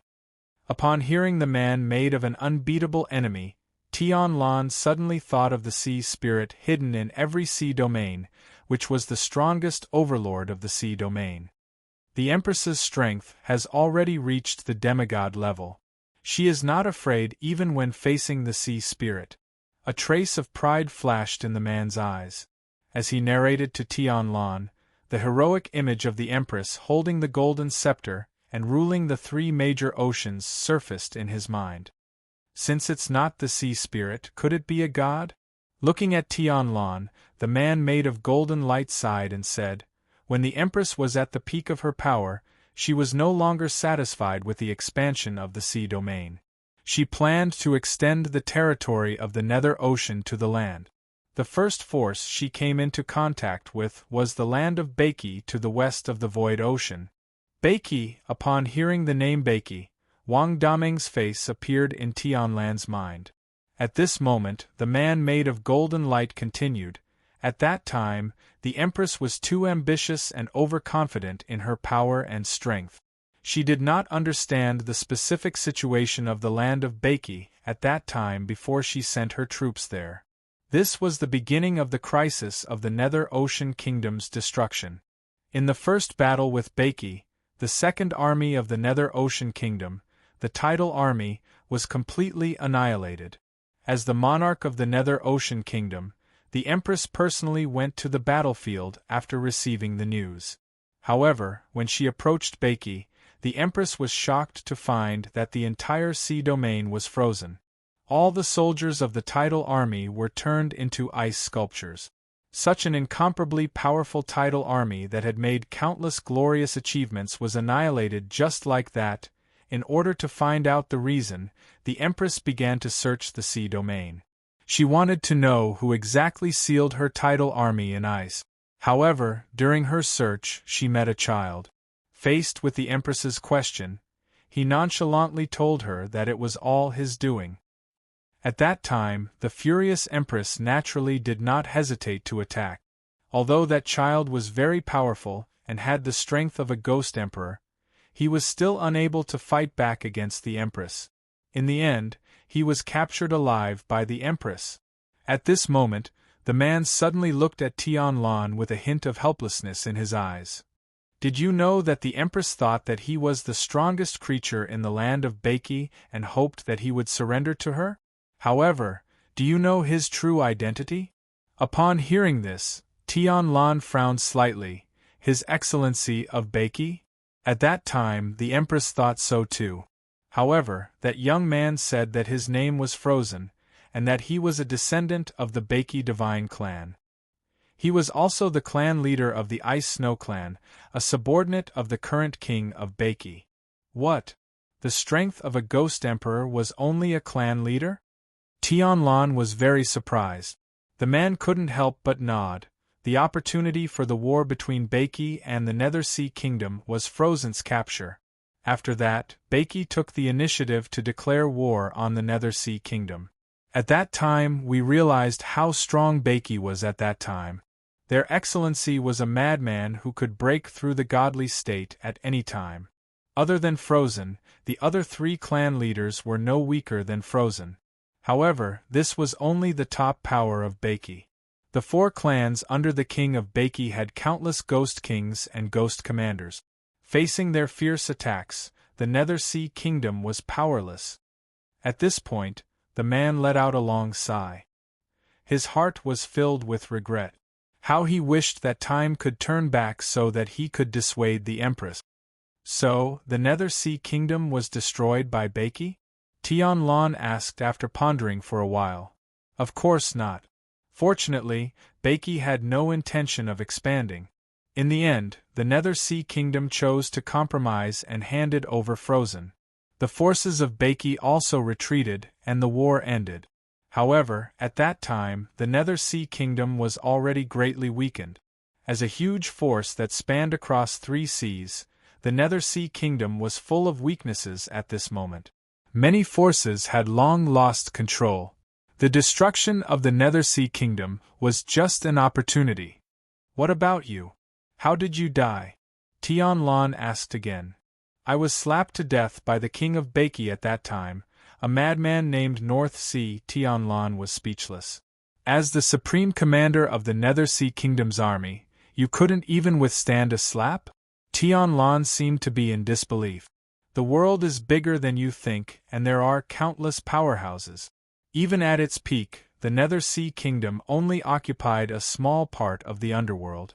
As the supreme commander of the Nether Sea Kingdom's army, even with the strength of the Ghost Emperor realm, I was still vulnerable in the face of a true powerhouse. Fortunately, the Empress absorbed my soul into the scepter of the king's scepter. Otherwise, my soul would have been destroyed. The man could not help but sigh again. What about the Empress? Was the Empress also severely injured by the King of Baki? The man could not help but shake his head. That madman was decisive and ruthless, but he had a principle, and that was not to hit women. He did not use his full strength when he fought with the Empress. In the end, the battle only ended when the Empress realized that she was no match for him. How did the Empress get severely injured?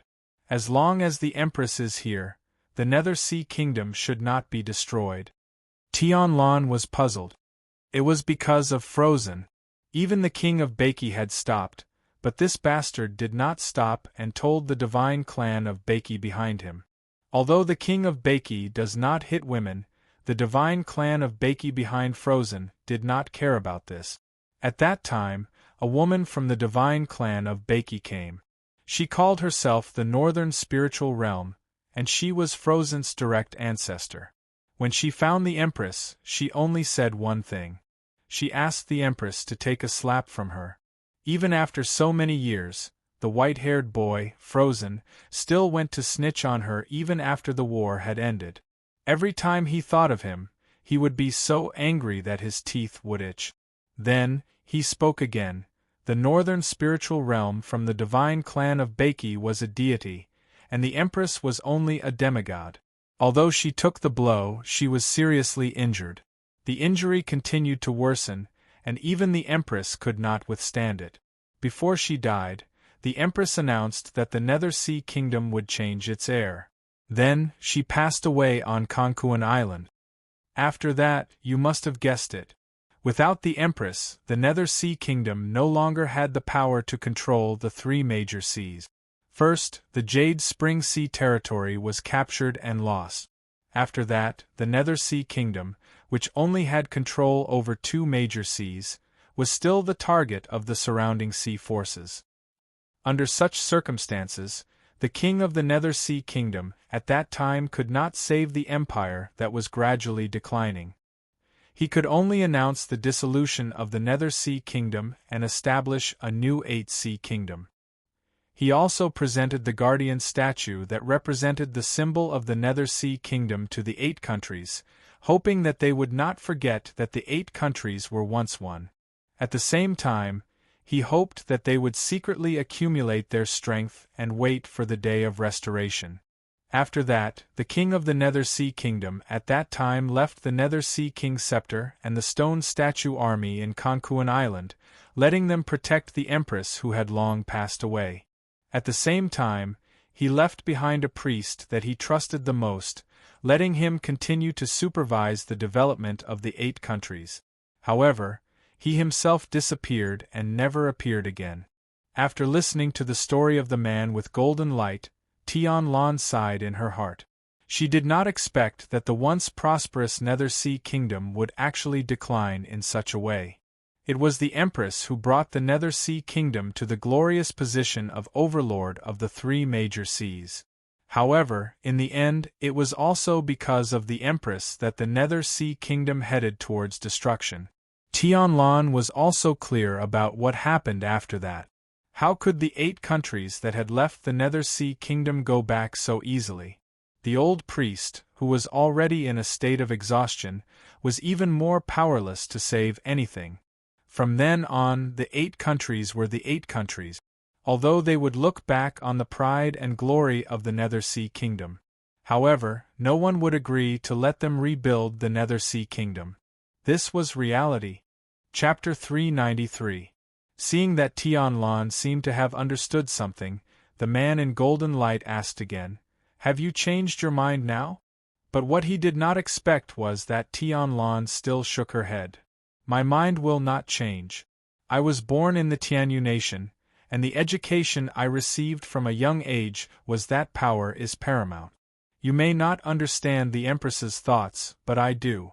This is a challenge and a way to surpass oneself. You may not have experienced the feeling of climbing up step by step from the bottom. It is an indescribable pleasure. The important thing is the process.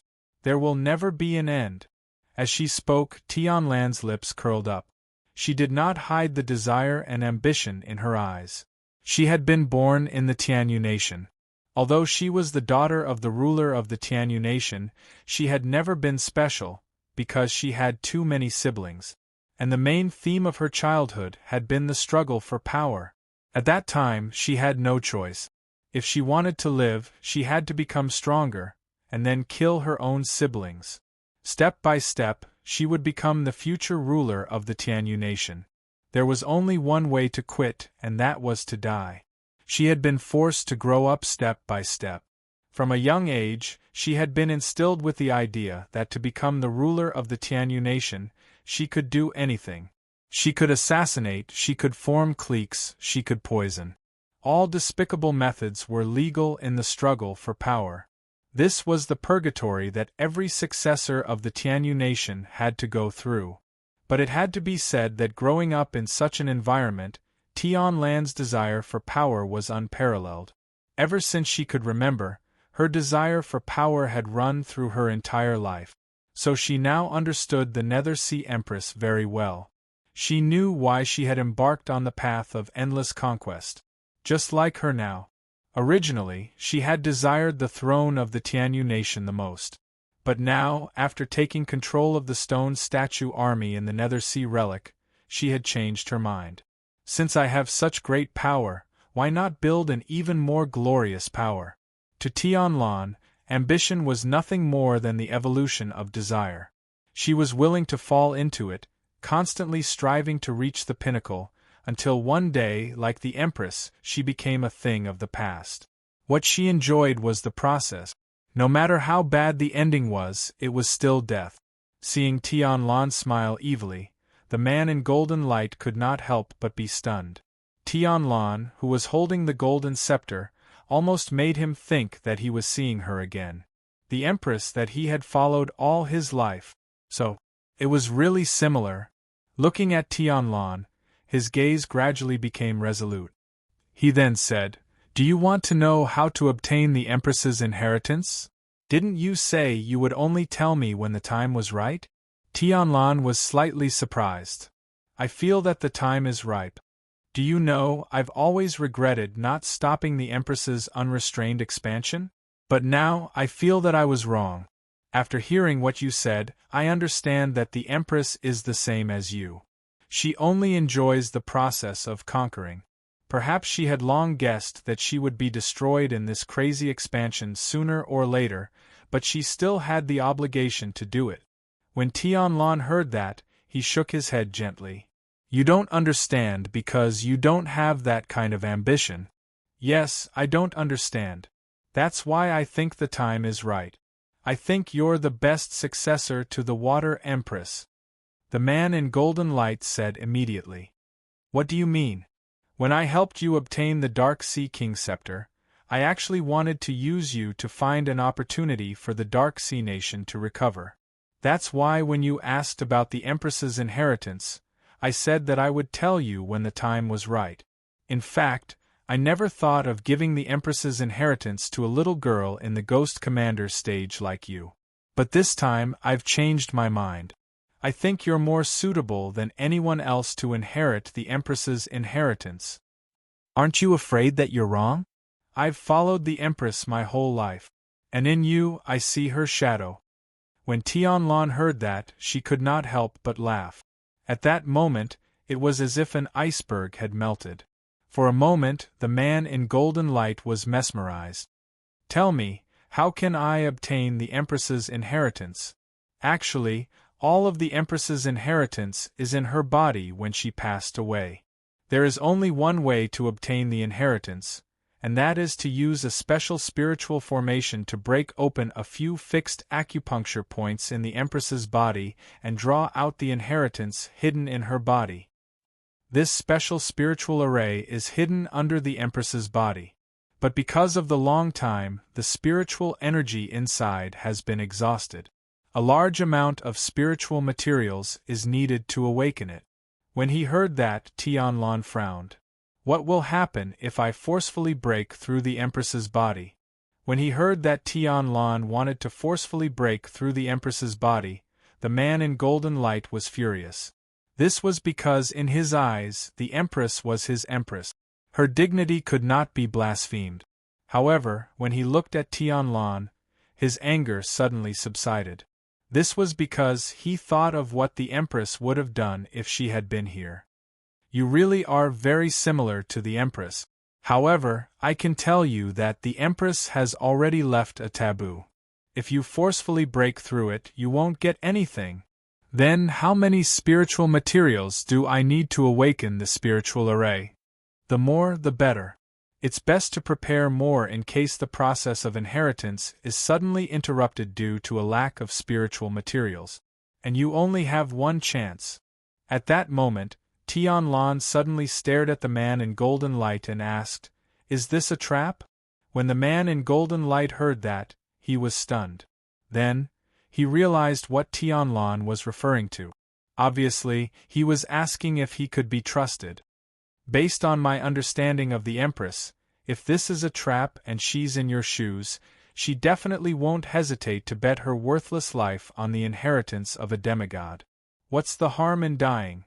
The man in golden light suddenly laughed.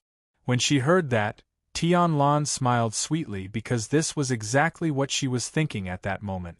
After waving her hand and keeping the man in golden light into the scepter, Tianlan began to think about where to get a large amount of spiritual materials. In fact, she only obtained the Dark Ocean King Scepter and the Stone Statue Army from the Nether Sea Relic. The other spiritual materials and treasures were already divided by the 8 nations when the Nether Sea Kingdom was destroyed. There was nothing left for her. Hence, to obtain the Empress's inheritance as soon as possible, where to find spiritual materials became the key. As she was thinking, an idea appeared in her mind. Plunder. Now that the resources in the Kuelong Ocean were basically controlled by the Sea King, Langya, and the other allied forces, plundering was the fastest way for her to obtain resources. At that moment, Tianlan also thought about the members of the Sea Trade Association who frequently visited the Kuelong Ocean. These sea merchants would bring a large amount of resources every time they came. Plundering any one of them would allow her to obtain a large amount of spiritual materials and treasures. Thinking of this, Tianlan couldn't help but smile. She then raised the golden scepter in her hand high. Suddenly, the entire Konkuan Island began to tremble and stone statues rose from the ground. At that moment, she had the idea of forming the largest plundering team in the Kuelong Ocean. Her target was all the forces in the Kuelong Ocean, including the Sea King, the allied forces of Langya, and even those sea merchants. She would plunder the treasures regardless of the consequences. Although it was crazy, Tianlan understood that as long as she obtained the Empress's inheritance, all the troubles would no longer be troubles. Just as Tianlan was thinking about this, her expression suddenly froze. She then turned her head and looked into the distance. Her line of sight continued to extend under the blessing of the scepter's golden light. At that moment, she discovered a huge fleet emerging from the sea. Seeing this scene, Tianlan couldn't help but smile. Her beautiful eyes were filled with anticipation. She didn't expect her target to appear before she even left the island. Since she had already planned to plunder, she naturally wouldn't let go of the prey that came to her. She immediately waved the scepter in her hand. Suddenly, the island trembled even more violently. Countless stone statues of different sizes emerged from the ground as they were summoned by Tianlan. Finally, an incomparably huge golden statue that was hundreds of meters tall emerged from the island. The ground trembled with every step it took. Its huge body was like a deity that was filled with incomparable power. After arriving beside Tianlan, it slowly lowered its head. Tianlan's figure floated up and stood on the left shoulder of the golden statue. Roar! The golden statue stood up and roared with its head raised. Then, the incomparably powerful stone statue army began to walk toward the sea, heading toward the direction of the fleet of warships. The sea area outside Konkuan Island. The fleet formed by the players was sailing forward. Recently, the players felt that their days in Beiki were no longer possible. His Excellency Xing Yao and his brothers had been going crazy recently, wiping out the players in a frenzy. This kind of craziness made the players think of hiding temporarily. Hence, they were ready to catch up with the Sea King. After entering the Kuelong Ocean, the players were chatting in the regional channel or the guild channel. Basically, the content of the chat was analyzing the battle between the Sea King and the allied forces of Langia Island. At this time, on the warship of the Myth Guild, the core members of the Great Dragon Guild and the Myth Guild were gathered on the deck and chatting. At this time, Shweli suddenly looked at the dog who was trying to walk with two legs not far away. She said helplessly, "Dog, don't be like this. I feel terrible just looking at you." Upon hearing that, the dog immediately put down his forelimbs and bared his teeth. "Shweli, what do you mean? Why can't you accept the reality? Actually, I think the White Phantom is quite good-looking." Shweli couldn't help but smile as she spoke. "I think so too. Just bear with it for now. Sooner or later, you'll evolve into the handsome White Phantom's ultimate form." Wang Damong, who was beside Shweli, also grinned. Upon hearing that, the dog subconsciously touched the two small horns on his head. He suddenly felt his heart ache. He used to think that he would be extremely handsome after his evolution. After all, he would be in the form of a divine beast. However, he was still AF** King Dog. The feeling of having his dream shattered made the dog depressed for a while. Therefore, before the ultimate evolution, he wanted to start walking with two legs and try to make himself more majestic. His friends naturally strongly resisted this. After all, they had already treated him as a mascot. They just didn't say it out loud. Regarding Sun Chi's evolution, his friends were basically hoping that the evolution would fail. Of course, Sun Chi naturally didn't know about this, because all he saw were his friends encouraging him to evolve, and he was gradually sinking into this kind of white lie. "No, even if I can't evolve into the ultimate form, I must find a way to transform," the dog, who was filled with grief and indignation, said immediately. "Don't even think about it. I don't think there's such a thing as transformation in this game," Shweli calmly said. "I don't believe it. There are so many hidden opportunities in the game. There must be an opportunity for me to transform." The dog pointed at Shweli with one hand on his waist and said, "You don't know how lucky you are. Obtaining the White Phantom's inheritance is like reaching the sky in a single bound. Look at me, as the first player of Battle Online, I'm still a cursed apostle. I haven't obtained any inheritance, and my skills are just SOSO. I'm mediocre." Wang Damong let out a long sigh. "Damong, don't be discouraged. Don't forget your dream." Shweli gave Wang Damong an encouraging look. "What dream? My dream now is to find a rich woman to support me. Then, I'll have an endless supply of soul coins and resources to grow stronger." Blind King Damong sighed again as he spoke. "Haha, it's a pity. Damong, you're too ugly. The rich woman won't be interested in you. With me here, I guess you have no hope," Chen Ziyu suddenly interrupted. "Get lost." Just as everyone was joking, the sea suddenly surged. A group of incomparably large stone statues broke through the water and appeared in front of the players' fleet. Just as the players were wondering what was going on, a cold voice came from the front. "Plunder. Those who leave behind spiritual materials, treasures, and other resources will live. Otherwise, die." Then, the players saw an incomparably large golden statue rising from the sea. Instantly, the fleet was pushed back by the huge wave. The players also noticed Tianlan, who was standing on the left shoulder of the golden statue and holding a golden scepter. I'll say it again. Plunder. Those who leave behind spiritual materials, treasures, and other resources will live. Otherwise, die. Tianlan said expressionlessly as he looked at the huge fleet below him. The players were dumbfounded when they heard him. They had always been the ones plundering others, but this time they were the ones being robbed. Pirates? The players looked at Tianlan with a strange expression. Tianlan could not help but frown when he realized that none of the players responded. Then, he waved the golden scepter and the army of stone statues moved. They attacked the players' fleet of warships. The weakest of these stone statues was at the level of a ghost commander.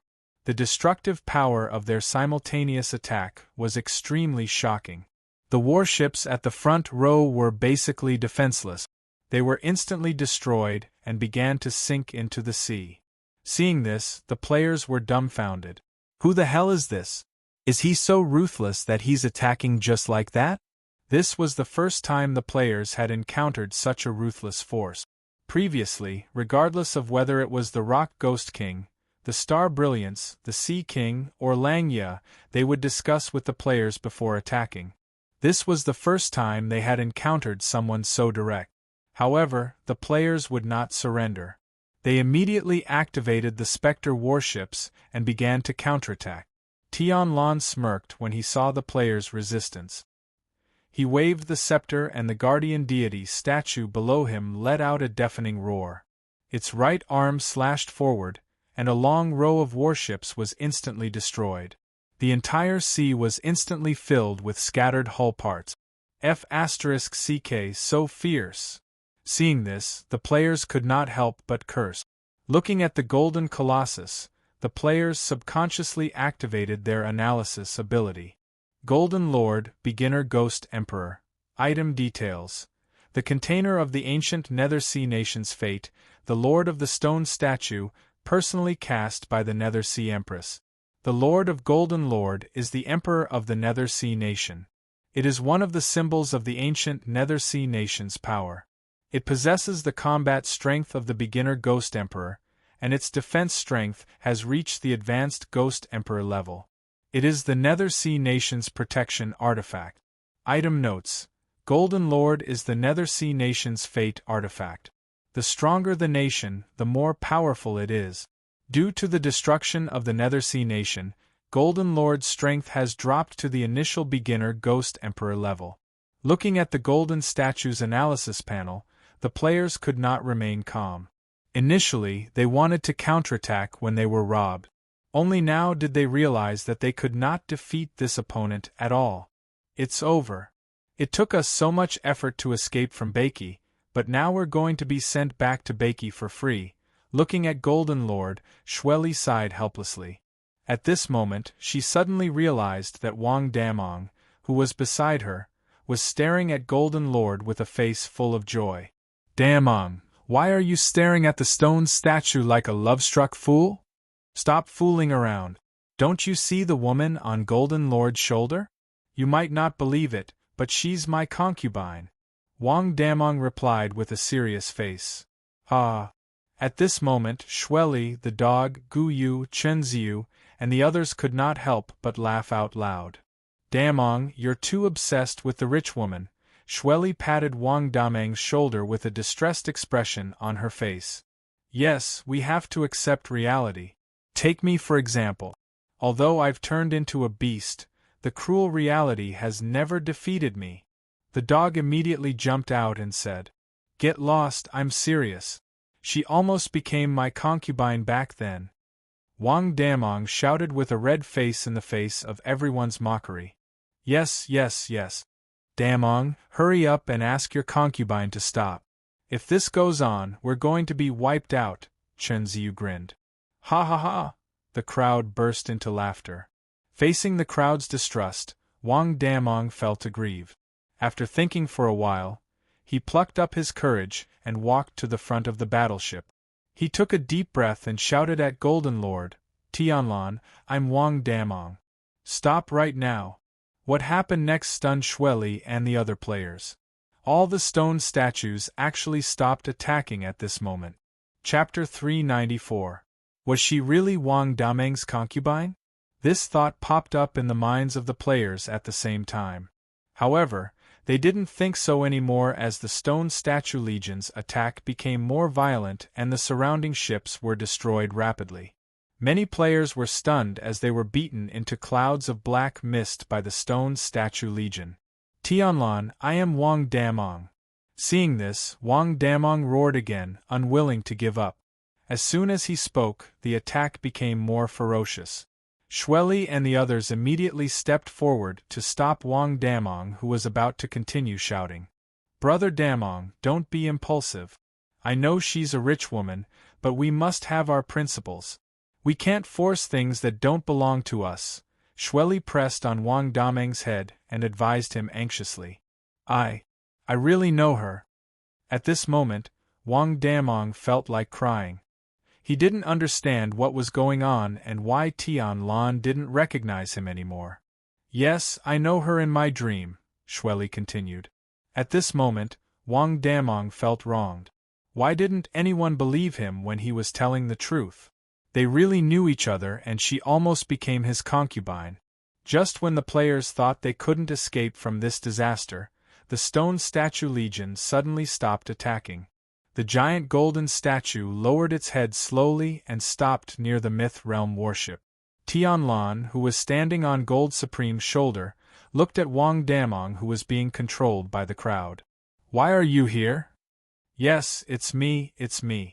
Wang Damong quickly pried open Shweli and the others' hands and came to the edge of the ship with a grin. He looked at Tian Lan excitedly. By the way, you didn't hear me shouting just now, did you? As he spoke, Wang Damong glanced at the dumbfounded crowd. His vanity was satisfied at this moment. Gazing at Wang Damong, Tian Lan had mixed feelings. Ever since she was young, the only time she felt warmth was not from her family, but from this man whom she didn't know at all. At this moment, she still clearly remembered the scene when Wang Damong treated her when she was seriously injured and brought her out of the island. Looking at Tian Lan, who was silent, Wang Damong was secretly delighted. He felt that Tian Lan still remembered him. In that case, things would be easier. He was going to act tough now. I heard you. At this moment, Tian Lan suddenly spoke. Ahem. Then why did you still attack? Wang Damong seemed a little embarrassed. No reason, I want to. We are all acquaintances here. Don't be like this. Why don't you let us live this time? Wang Damong continued to ask awkwardly in the face of Tian Lan, who did not give him any face at all. Hearing this, a charming smile appeared on Tian Lan's face, causing Wang Dameng's heart to tremble, thinking that there was a chance. We're even. I've given you the son of the sea. What right do you have to beg me now? He thinks too highly of himself. At that moment, the smile on Wang Dameng's face froze. The surrounding crowd seemed to have heard the sound of Wang Dameng's heart breaking. Ah! Shweli's face suddenly turned red, and she could not help but laugh out loud. At this time, Wang Damong was extremely embarrassed. He thought he could show off in front of everyone, but he didn't expect Tian Lan to not give him any face at all. If you don't want to die, ask your clansmen to hand over all their resources. Tian Lan spoke again with an indifferent expression. Hey! Why are you so arrogant?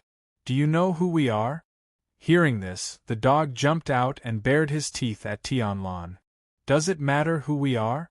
The important thing is that you're no match for me, Tian Lan replied with a smile. At this moment, the dog was speechless.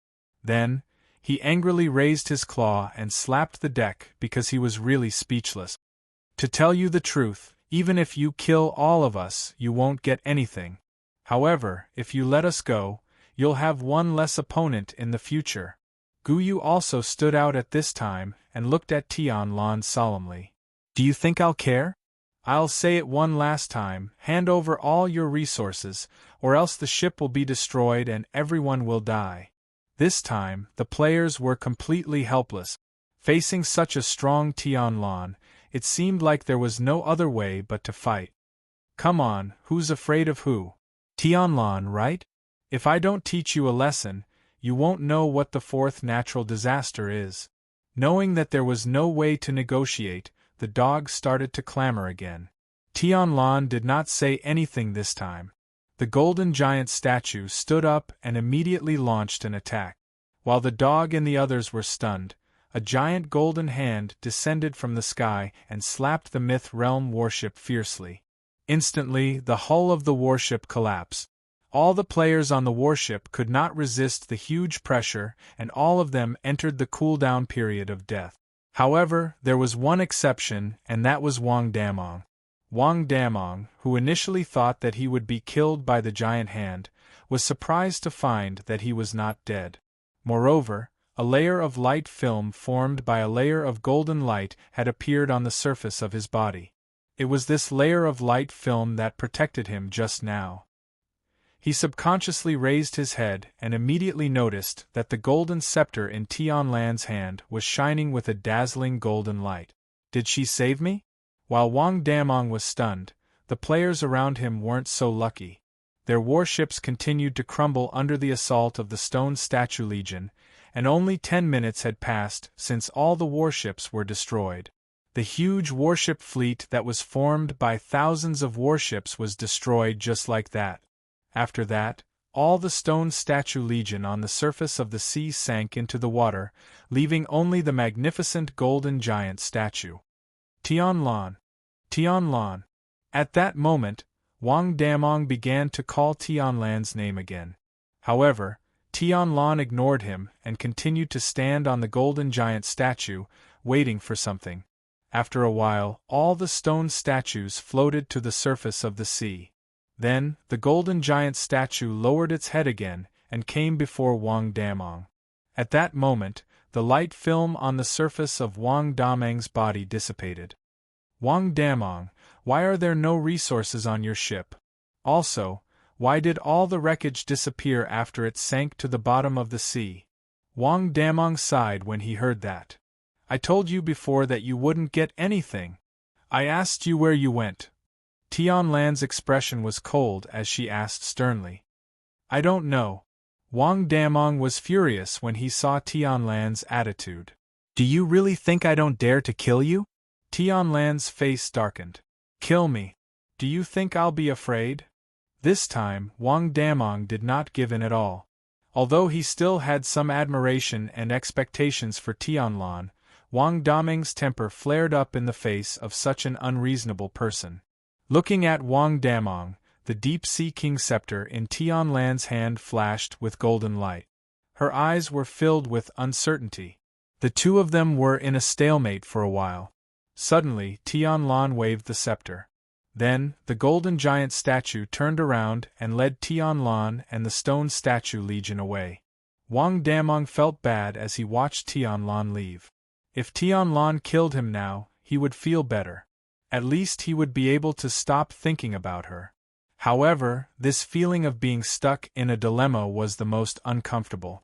Tui. Indeed, I should be single for the rest of my life. At that moment, Wang Damong gave up on himself. As a homebody, he had never been in a relationship in his life. He finally had the thought of being in a relationship, but he did not expect the other party to be at a hellish difficulty level. He could not take her down at all. This damned game developer, who made the character templates. Tui, Tui, Tui, Tui. Chapter 395. This damned love. Wang Damong was extremely depressed as he looked around at the vast sea. Thinking of his sorrow, he opened his mouth again and was about to spit when a figure suddenly emerged from the bottom of the water and appeared beside him. Young man, are you done? Can't you have some manners? Are you trying to dilute the salt in the seawater? The one who spoke was a hunched old man with a turtle shell on his back. He looked at Wang Damong helplessly as if he had had enough of him. Who are you? The sudden appearance of the old man gave Wang Damong a fright. I'm Hai Dafu. Nice to meet you. The old man cupped his fists at Wang Damong. I'm Wei Xiaobao. Looking at the mysterious old man, Wang Damong subconsciously opened the analysis menu. Dr. Hai, Advanced Ghostly Emperor. Character details. The last king of the ancient Nethersea nation. After the Nethersea nation was disbanded, he voluntarily gave up his power and wandered the various seas of the Netherworld Sea in search of a treasure that could resurrect the Nethersea Empress. Character status. Nether Virtue Golden Wheel Protection, Level 8. Wang Damong was shocked when he saw the details of Dr. Hai's menu. He did not expect this ordinary-looking old man to be a super expert.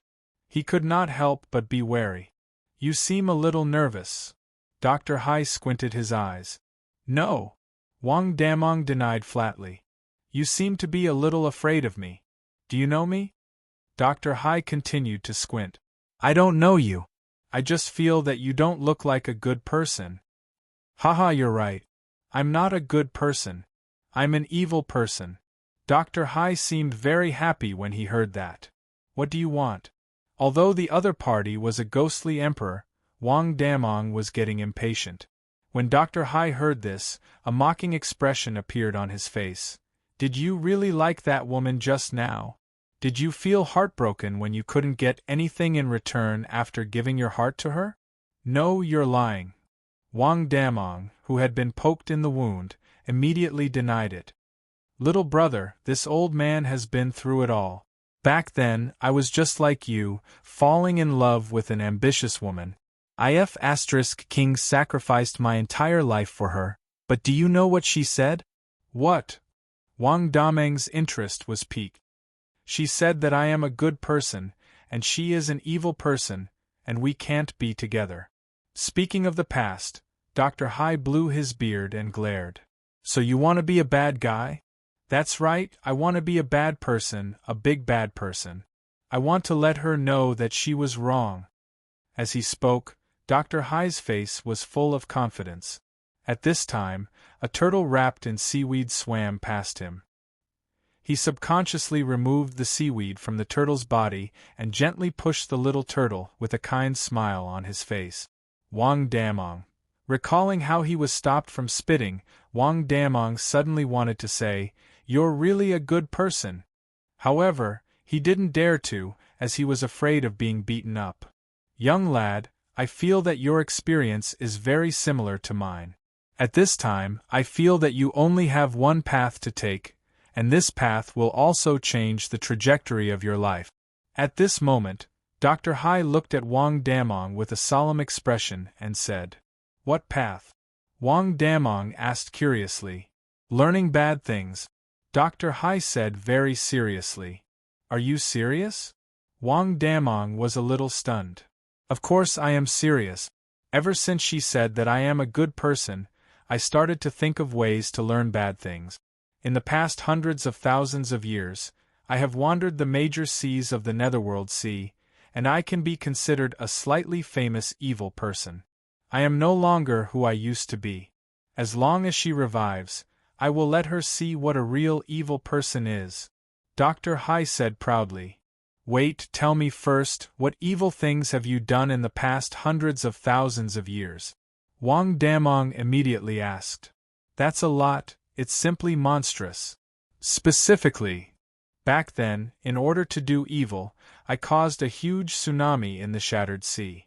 That scene, Dr. Hai said proudly.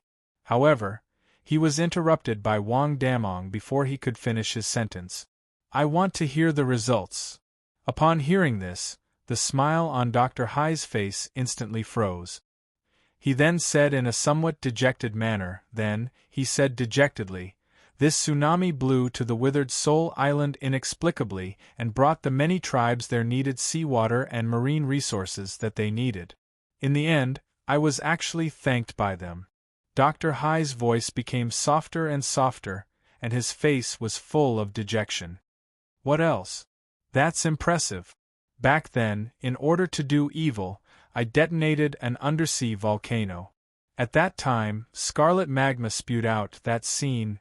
I want to hear the results. Just tell me the result." Wang Damong already had a premonition. Hearing this, Dr. Hai suddenly sighed with a sad face. "I don't know why, but this undersea volcano eruption actually swept out so many creatures. Later, I found out that they were the lava tribe that was sealed in the undersea volcano. When I detonated the volcano, I happened to destroy the seal and saved them. That was really unexpected." At this moment, Dr. Hai looked very melancholic. "You're considered an evil person?" Wang Damong was dumbfounded. "Don't look down on me. Back then, my hands were also stained with blood. Those were hundreds of thousands of lives. I carried the bloody sins on my back," Dr. Hai said unwillingly as he looked at Wang Damong, whose eyes were filled with doubt. "Results, results." Wang Damong began to remind Dr. Hai to get to the point. At this moment, Dr. Hai looked a lot older. A hint of helplessness appeared on his face. I only found out after I killed them that they were all projections of the heavenly evil tribe. They were the phantom warriors that were preparing to invade the Broken Sea region. In the end, I received the gratitude of all the forces in the Broken Sea region. Wang Damong was speechless. The detestable Broken Sea region. I have never been to this sad place ever since, Dr. Hai said angrily. So, have you ever successfully done an evil deed? Wang Damong asked expressionlessly. Yes, of course I have. Dr. Hai replied seriously. Speak. Then, Dr. Hai fell into deep thought. Time passed by slowly. Just when Wang Damong was about to lose his patience, Dr. Hai suddenly raised his head with a look of surprise. I remember now. I once committed a heinous crime. When I disbanded the Nether Sea Nation and prepared to commit evil deeds in the various seas, I left behind an opportunity for disaster in the void ocean. Once the opportunity for disaster is ripe, that sea region will be mercilessly destroyed by the disaster. Haha, don't you think that's a heinous crime? Upon hearing this, Wang Damong immediately thought of the Death Clan that was wreaking havoc in the void ocean. He could not help but be solemn. What is the opportunity for disaster that you mentioned? An ancient tree that represents the source of evil and an evil clan. Once the time is ripe, they will sweep across the void ocean and bring endless destruction and disasters. What a heinous crime! Dr. Hai said with a cheerful face. Upon hearing Dr. Hai mention an evil clan and an ancient tree, Wang Damong knew that it was definitely not the Death Clan. After all, the Death Clan did not have an ancient tree. However, he was very familiar with the void ocean. He did not find any evil clan or evil ancient tree in this sea region. However, speaking of ancient trees, Wang Damong's mind instantly thought of his sister, Winchim, and the songster clan that she belonged to. There was an ancient tree called Tranquility that was breaking through to the Ghost Emperor realm in the land of that peace-loving clan. Could it be that the ancient tree's name is Tranquility? Wang Damong asked with a strange expression. That's right. It seems that you have heard of its evil name. How about it? It's ferocious, isn't it? Dr. Hai looked very proud. Yes, it's very ferocious. Wang Damong was speechless when he thought of the ancient tree that had a self-healing buff and the songster clan that could not eat meat. It must be ferocious. After all, I planted it myself. I have been looking forward to its growth for a long time, Dr. Hai continued, apparently not noticing the strange expression on Wang Damong's face. By the way, why do you think that this ancient tree will become very evil when it grows up? Wang Damong asked curiously. I personally bought it from the Ink Dragon Ocean Trade Association. I wanted the evilest seed. Then, they recommended the evilest seed of the ancient tree called Tranquility to me. I spent a lot of resources to get it. At this moment, Wang Damong felt sad for Dr. Hai from the bottom of his heart. He was really a good person. Every time he did evil, he would bring about positive energy and kindness. He even spent money to buy a disaster and met a profiteer. He bought the ancient tree called Tranquility that had been guarding Sunset Island ever since. It was simply Wang Damong looked at Dr. Hai's analysis menu again and saw the golden light of nether virtue on his status bar. He finally understood. He even felt that if Dr. Hai continued to do evil, he would probably become a saint. Brat, let me tell you, when you meet such an ambitious woman, you can only become an evil person. Only by becoming a great evil person will you two become compatible, and she will fall in love with you, Dr. Hai said with a serious expression. Looking at Dr. Hai, Wang Damong suddenly felt a little comforted. I am not the worst. Chapter 396. Looking at the proud Dr. Hai, Wang Damong could not bear to tell him the truth about the disaster ancient tree. He was afraid that Dr. Hai's weak heart could not take the blow of kindness. What are you going to do in Kuelong Ocean this time? Wang Damong changed the topic and asked curiously. Have you heard of the Evil Alliance? Dr. Hai asked cheerfully. What's the Evil Alliance?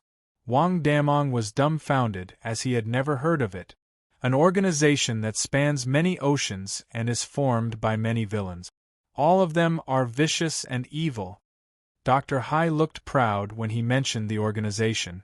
What does it have to do with you returning to Kuelong Ocean? Wang Damong could not help but ask.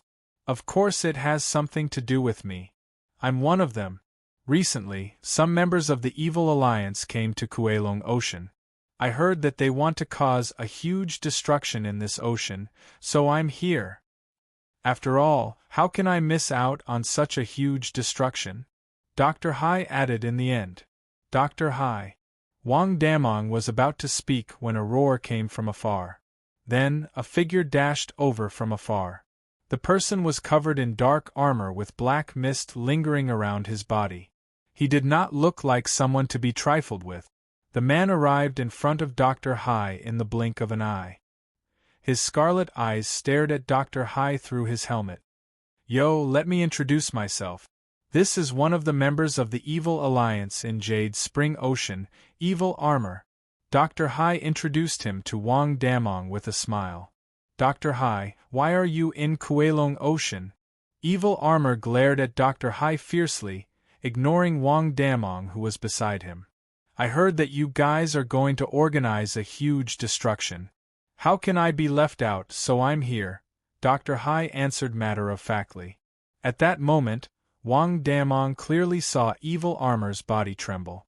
I'm begging you, Dr. Hai. Please be a good person. Because of your participation, our abominable organization really can't hold on any longer.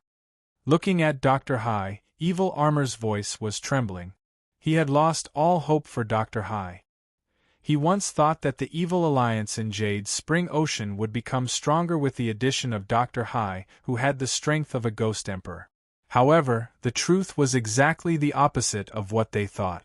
After Hai Dafu officially joined them, they had fallen from being the #1 force in the Jade Spring Sea region to the point where they couldn't hold on any longer. He believed that if this continued, the organization would be completely finished. Every time he thought about what had happened during this period of time, he felt sad.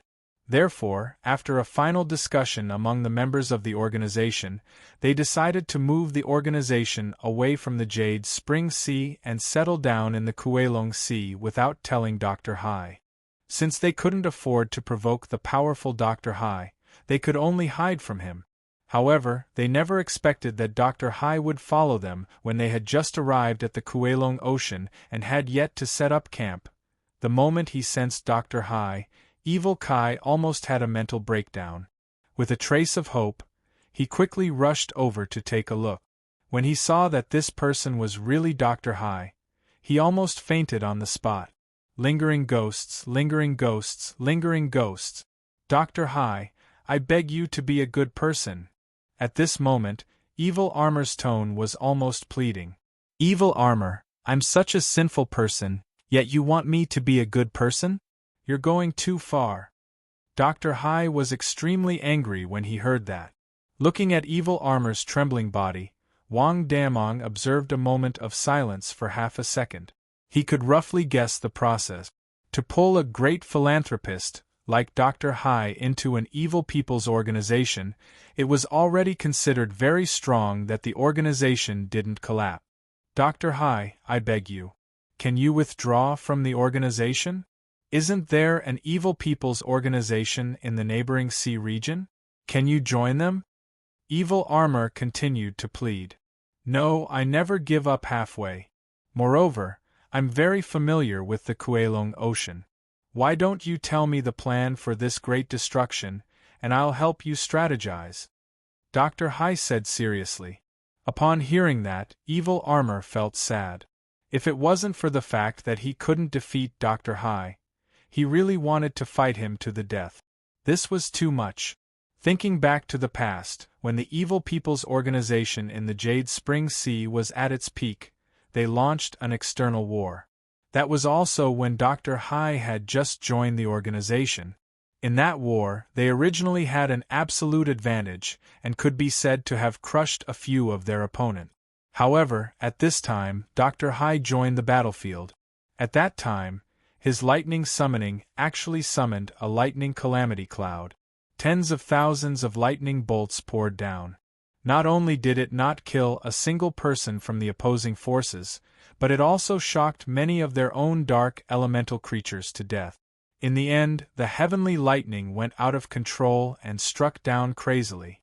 It almost destroyed the evil people's organization that had hundreds of thousands of years of history. The most outrageous thing was that even when the lightning calamity was at its most violent, not a single person from the opposing forces was killed. All the people on their side were hit. Another time, the organization discovered an underground relic. At that time, the organization's strength had seriously declined. They originally thought that the exploration of the relic would be an opportunity for the organization to rise again. In the end, because of Dr. Hai's arrival, the relic somehow exploded. Evil Armor still clearly remembered the scene of the treasures that were supposed to belong to them flying all over the sky. In the end, not only did they not get anything, but many of their members also died. The most outrageous thing was that these treasures were all picked up by a few hostile sea clans. After Dr. Hai joined, there were countless such incidents. Step by step, the Jade Spring Sea Domain's once top force, the Jade Spring Evil People, gradually declined. Now it was reduced to a low-level force. Along the way, Evil Armor even felt lucky that he did not die because of Dr. Hai. It was not easy at all. This time, he thought that he could start all over again with a new environment. In the end, Dr. Hai followed him again. At this moment, Evil Armor's mentality was on the verge of collapse. By the way, Evil Armor, let me introduce you. This is the evil person I just met. I'm going to recommend him to join our Evil People's organization. At this time, Dr. Hai chuckled and pointed at Wang Damong. Upon hearing this, Evil Armor subconsciously took a step back. In the past, Dr. Hai had also recommended a newcomer to join. In the end, that person turned out to be sent by a hostile force. After that, now, Evil Armor inexplicably felt flustered by any decision Dr. Hai made. In fact, he even looked at Wang Damong with a slightly flustered gaze. He felt that this kid was definitely not simple. He was definitely a super big scourge. Moreover, he was the kind that specialized in scourging organizations and not others. Evil Armor, I'm talking to you, Dr. Hai said with some dissatisfaction. Dr. Hai, our organization has just made a decision to cancel the sabotage operation in the Kuelong Ocean. After taking a deep breath, Evil Armor immediately made a decision. He believed that the president would definitely understand him after knowing that Dr. Hai was following him. What? It's cancelled. At this moment, Dr. Hai's expression suddenly changed. Looking at Dr. Hai's pained expression, Wang Damong was completely convinced. The huge sabotage operation that was originally going to happen in the Kuelong Ocean was resolved by Dr. Hai just like that. In merit +1, Wang Damong thought to himself. At this moment, Dr. Hai seemed to have not recovered from the shock. He asked with a depressed expression, "Really cancelled? Are you really not going to try again?" No, cancelled. The organization is going to hide for 100 years. We won't do evil during this period. Evil Armor hurriedly shook his head. That's a pity. Dr. Hai could not help but sigh. Pity my ass. Why don't you look at who caused it? Evil Armor secretly gritted his teeth and cursed Dr. Hai in his heart. Where is our organization going to hide? Dr. Hai asked subconsciously. Evil Armor, Wang Damong, is he trying to kill us all? Wang Damong was speechless. This is too evil. He is simply a demon in the eyes of all evildoers. Upon hearing this, Evil Armor's body trembled even more violently. By the way, Dr. Hai, before the organization hides, I want to give you a special mission. At this moment, Evil Armor could only change the topic. What mission? Is it the especially vicious kind? Dr. Hai asked happily. Yes, yes, extremely vicious. Evil Armor nodded quickly. Tell me, I like to do evil things. Dr. Hai seemed very happy. This time, the organization has decided to leave you alone in the Kuelong Ocean to wreak havoc. It can also be considered as a test of your ability. I heard that if you do well, the President will recommend you to join the Evil Alliance. What? Evil Alliance? Dr. Hai's face revealed a trace of surprise. This was one of his most desired goals. Those who could join the Evil Alliance were all top evildoers. This was also the best proof of an evil person's identity. That's right. Therefore, you have to work hard and try to wreak havoc. The organization thinks highly of you. Evil Armor answered very seriously. Are there any requirements? Dr. Hai asked subconsciously. No requirements. The greater the destruction, the better. You will complete it alone. Is there any problem? No problem. Isn't it just causing havoc? I'm the best at it. Dr. Hai patted his chest proudly. Very good, Dr. Hai. As the core member of the Jade Spring Evil Alliance, I will leave the havoc to you. The organization will retreat first. After saying this, Evil Armor immediately turned around and dashed away at an extremely fast speed. He had to return immediately and inform the President of Dr. Hai's arrival. Otherwise, he would be doomed. Hey, hey, hey, Evil Armor, where is the organization going to hide? Dr. Hai couldn't help but shout as he watched Evil Armor leave. Hearing Dr. Hai's shout, Evil Armor flew even faster and disappeared from their sight in the blink of an eye. Hey, why are you in such a hurry? I still don't know where the organization is, Dr. Hai said unhappily. Then, he turned to look at Wang Damong.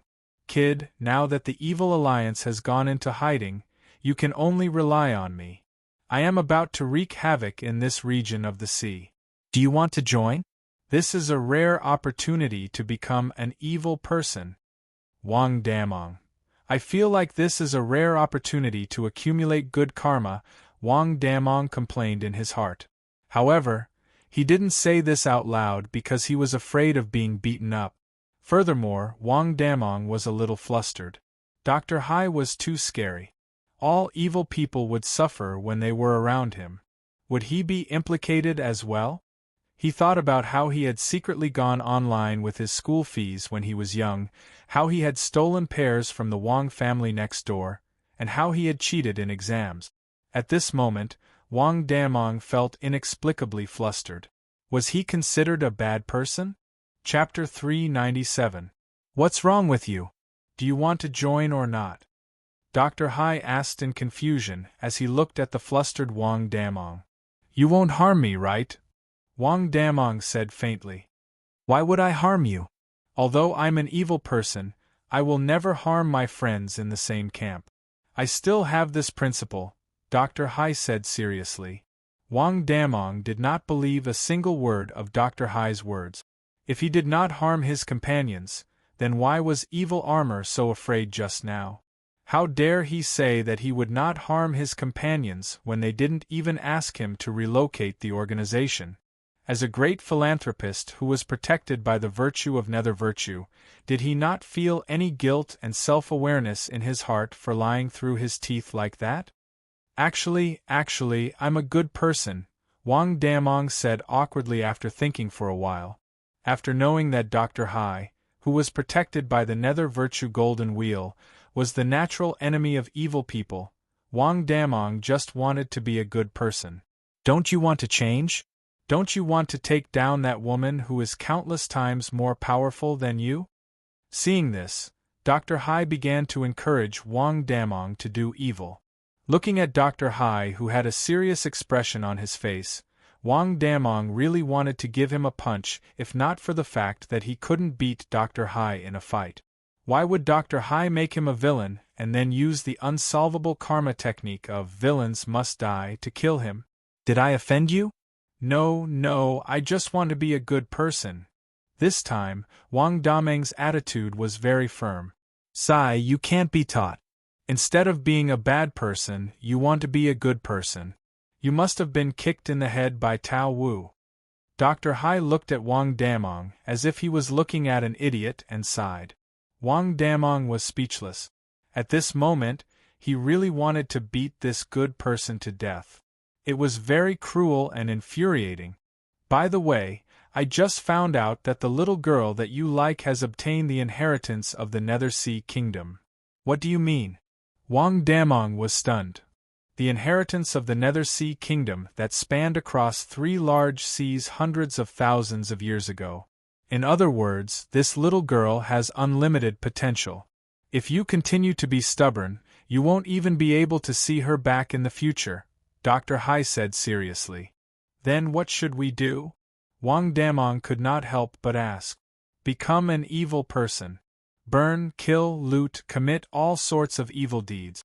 Rely on evil deeds to quickly accumulate the capital to become stronger and then surpass her. Dr. Hai patiently guided. Get lost. I'm a good person.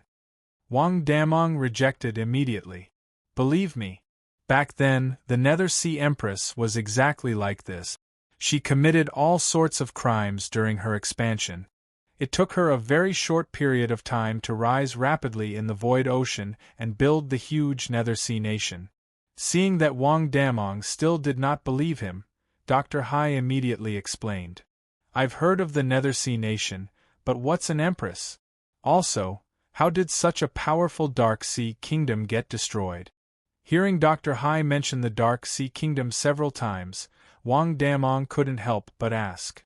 That's a long story. The so-called Great Empress is the publicly acknowledged ruler of the 3 seas. She was also the one who personally established the incomparably powerful Nether Sea Kingdom. When I first met the Empress, she was at the peak of her power. I can still clearly remember how charming she was at that time. So, at that moment, I decided that I would be loyal to her for the rest of my life. Thinking of the past, Dr. Hai sighed. Wang Damong's expression froze when he heard that. You were loyal to the Nether Sea Kingdom when it was at its peak? Yes. What's wrong? Dr. Hai replied doubtfully. At this moment, Wang Damong suddenly thought of the Jade Spring Evil Men organization. A possibility appeared in his mind, so he quickly asked, Then, do you know how the Nether Sea Kingdom got destroyed? Destroyed is destroyed. What else could it be? But I still feel that the biggest problem lies with the Great Empress, Dr. Hai said after thinking for a while. Why? Wang Damong immediately asked. When I was discussing with the Great Empress on how to speed up the expansion of the Nether Sea Kingdom, I gave her an excellent suggestion, but she didn't listen. Look, she's done for. Dr. Hai said and sighed. What did you suggest? I suggested that we directly send troops to attack the land of Baiki, which is the closest to the Void Ocean. We should attack with all our troops in one go and take care of Baiki. Then, we can make Baiki our first land territory and expand further. And then? Then, the Great Empress said that the actual strength of Baiki is unclear, so it's better to investigate first before attacking. At that time, I felt that this indecisive character was not befitting of the Great Empress. It was so infuriating. So, I used the Great Empress's decree and ordered Fool Jean to mobilize a tidal army to attack Baiki. After all, it's just Baiki. What's there to be afraid of? We can take care of it in one go. Dr. Hai seemed to be very proud of himself as he spoke. What happened? Tell me what happened. Wang Damong had a faint premonition. In the end, this Fool Jean was really unreliable. The whole army was wiped out. What a waste. Looking at Dr. Hai's disappointed expression, Wang Damong really wanted to smash his head. He didn't understand anything about going to war with a big domain and directly attacked it. Are you a pig? Sigh, the tidal army was not good enough. In the end, the Great Empress was alerted. At that time, I thought that the Great Empress would personally lead the troops to slaughter Baiki. In the end, she went to investigate alone and even brought back a silly boy named Frozen. And then... Then, somehow, a war broke out between us and Beiki. However, I didn't go.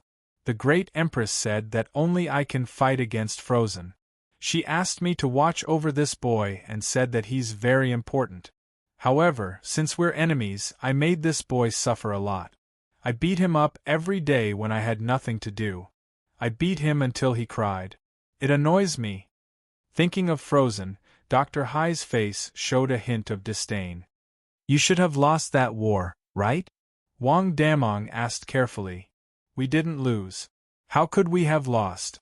Our Nether Sea Empire is so strong. We could only fight to a draw. Dr. Hai said with some dissatisfaction. What happened after that? At this moment, Wang Damong was a little curious. He wanted to know how such a strong Nether Sea Empire was destroyed. Didn't we fight to a draw at that time? The Great Empress asked me to release Frozen, so I let him go. However, I overheard the soldiers say that the reason we could fight to a draw had a lot to do with this Frozen boy. When I heard this news, I was very angry. I didn't expect that it was all because of this boy that our Nether Sea Empire didn't win. We only fought to a draw. So, I sneaked to Beiki and found and captured that Frozen boy. I beat him up so badly that his face was swollen. How satisfying, ha ha. Dr. Hai's face showed a little joy as he said this. Hearing this, Wang Damong was dumbfounded. You're a scourge. Isn't it obvious that the Nether Sea Empire couldn't defeat Beiki at that time? They just handed over the hostages to seek peace. How dare you stir up trouble? Are you afraid that you won't be able to destroy the Nether Sea Empire? So, who do you think caused the destruction of the Nether Sea Empire? Wang Damong asked faintly. How should I put this? Although I don't want to deny it, I have to say that the Great Empress should be the most responsible for the destruction of the Nether Sea Empire. I feel that she wasn't evil enough. She was too indecisive during that war. That's not like the Great Empress. How could you be so shameless? Wang Damong was completely convinced. At this moment, he finally understood. The destruction of the Nether Sea Empire definitely had something to do with Dr. Hai. It was estimated that 99% of the reason for the destruction was due to Dr. Hai's karma skills. The wicked must die and the evil forces must perish. Chapter 398. It had been more than a year since the launch of Battle Online, so the players were extremely sensitive to the date. That was because every festival meant that they could earn a wave of extra income from the event. They might even receive special rewards from the event, such as hidden classes and special items. Therefore, the players were always looking forward to the festival event. It was June 1st, Children's Day.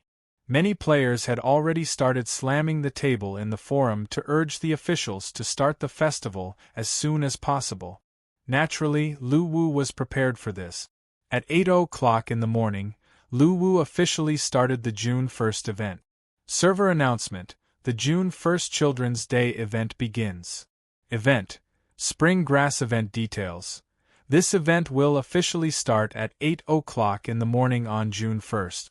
After the event starts, all players can claim the special quest item, Child, from the event panel and start the fun journey of the June 1st festival. Event requirement: the special item, Child, must be a conscious 4-year-old child. The probability of being a boy or a girl will be randomly selected at 50%. After claiming, the player can take care of the child and increase his or her happiness. Happiness can be increased by eating, playing, telling stories, etc. After the event ends, the player will be rewarded according to the happiness of the child. Mission reward: 1 SD place.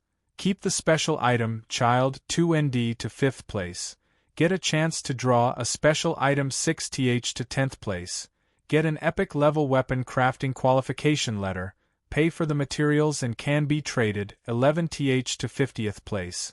Get a level 100 purple equipment of the same class, random, 51 SD to 100th place. Get a level 100 purple equipment of the same class, random, 101 SD to 1000th place. Get a level 110 blue equipment of the same class, random, 1001 ST to 10,000 place. Get a level. 100 blue equipment of the same class, random. Special reward. During this event, the interaction between the player and the child will have a chance to obtain a special item. Please explore the details during the event. Event hint. This event will be held in all 4 servers at the same time. Each server's ranking will be independent and will not interfere with each other. Event hint 2. If the child's happiness is negative after the event, the player will be punished. Random negative buff. The duration is random for 1 to 30 days. Please do not bully or abuse the child. Official hint. Please take good care of the adopted child and bring him or her to have fun. After the event details were officially released, the players were in an uproar both in the official forum and in the game. Although they knew that Battle Online's event format was different every time, they were still shocked by the event this time. The June 1st event was actually a babysitter. Are we celebrating Children's Day, or are we celebrating Children's Day at this time? The players were stunned. However, in the face of the tempting event rewards, the players had no resistance and decisively joined in. In the beginning, many players were reluctant. After all, it was tiring to take care of children. However, after coming into contact with Bei Li's child template, the player's behavior could only be described as delicious. An hour after the event started, every server was filled with the figures of children running around. The event chat channel of every server was even more noisy. Wow, I got a little cutie wearing a doo-doo. I'm going to be a father, ha ha ha. Damn, why did my child bite me as soon as he came out? But he's really cute. Before I pick a baby, I'll first make a wish in the regional channel. Bless my baby to be especially good-looking. Let's do it. Come out, my child. It's you, SSR. Huh? Why does my child come out naked? Why do all of you have clothes? What should I do? What should I do? My child is actually hungry. His happiness value has dropped. Who knows what to feed him? I'll go to the auction house to buy it. I don't have any experience in raising children. I'm dying. At this moment, all the players in the servers turned into babysitters. Their figures could be seen everywhere chasing after their children. In Bei Li's settings, the appearance of these children was especially cute. Many players who were originally prepared to perfunctorily complete the mission could not help but overflow with maternal love. Each of them took good care of their children, fearing that their children would be unhappy. Moreover, in order to increase the children's happiness value, the forums of the 4 servers were occupied by players asking about how to take care of children. This was especially true in the event chat channel. Every time a player's happiness value dropped, they would scream for help in the chat channel. The scene was even more intense than a war. Under such circumstances, the strategy of raising children released by enthusiastic players became the last straw for many novice players. In just half a day, the players of the 4 servers listed 374 ways to make children happy, 2,145 types of food that could increase happiness value, and 1,334 types of behaviors that could be disliked. There were even players who posted the entire fairy tale collection on the forum. At this moment, the style of the official website of Battle changed drastically. Visitors who did not understand the game would definitely be shocked when they entered. They would definitely think that they had come to the communication network of parents raising children instead of the very famous Battle Online game. On this day, the players of the 4th Calamity who were originally extremely cruel became very kind. Fighting and killing were completely cast aside. At this moment, they only wanted to make their children happy. At around 8 o'clock in the evening, the players even brought out some tricks for the June 1st event. There was a large-scale situation where they showed off their children, and the situation was out of control. They compared whose children ran faster, whose children ate more, whose children dressed more adorably, and so on. These special items for the mission, the children, became the strongest weapon that the players could use to slap each other in the face.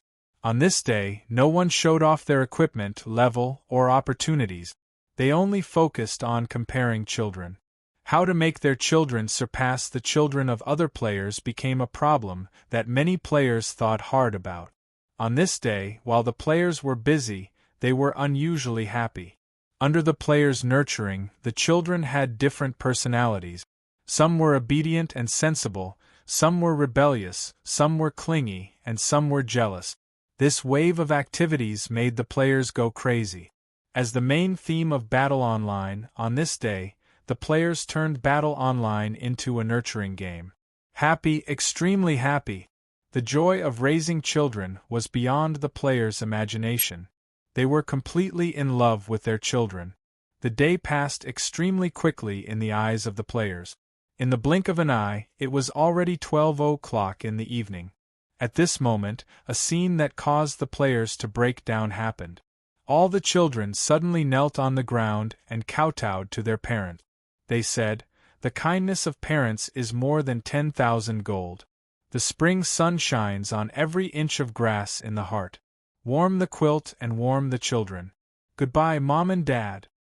After kowtowing, with a wave of their hands, all the children turned into a white light and disappeared in front of the players. Seeing this scene, all the players were dumbfounded. Many of them could not accept this kind of parting. At this moment, all the players went berserk. The entire forum was in an uproar. All the players were hoping that the Battle Online officials would extend the duration of the June 1st event. Some even hoped that the June 1st event would not end. Pikachu, sob sob sob bastard officials, return my Dudu to me. I can't live without her. I promised to make her a beautiful flowery dress. Officials, please return her to me. Surely the strongest. Oh my God, my child is gone.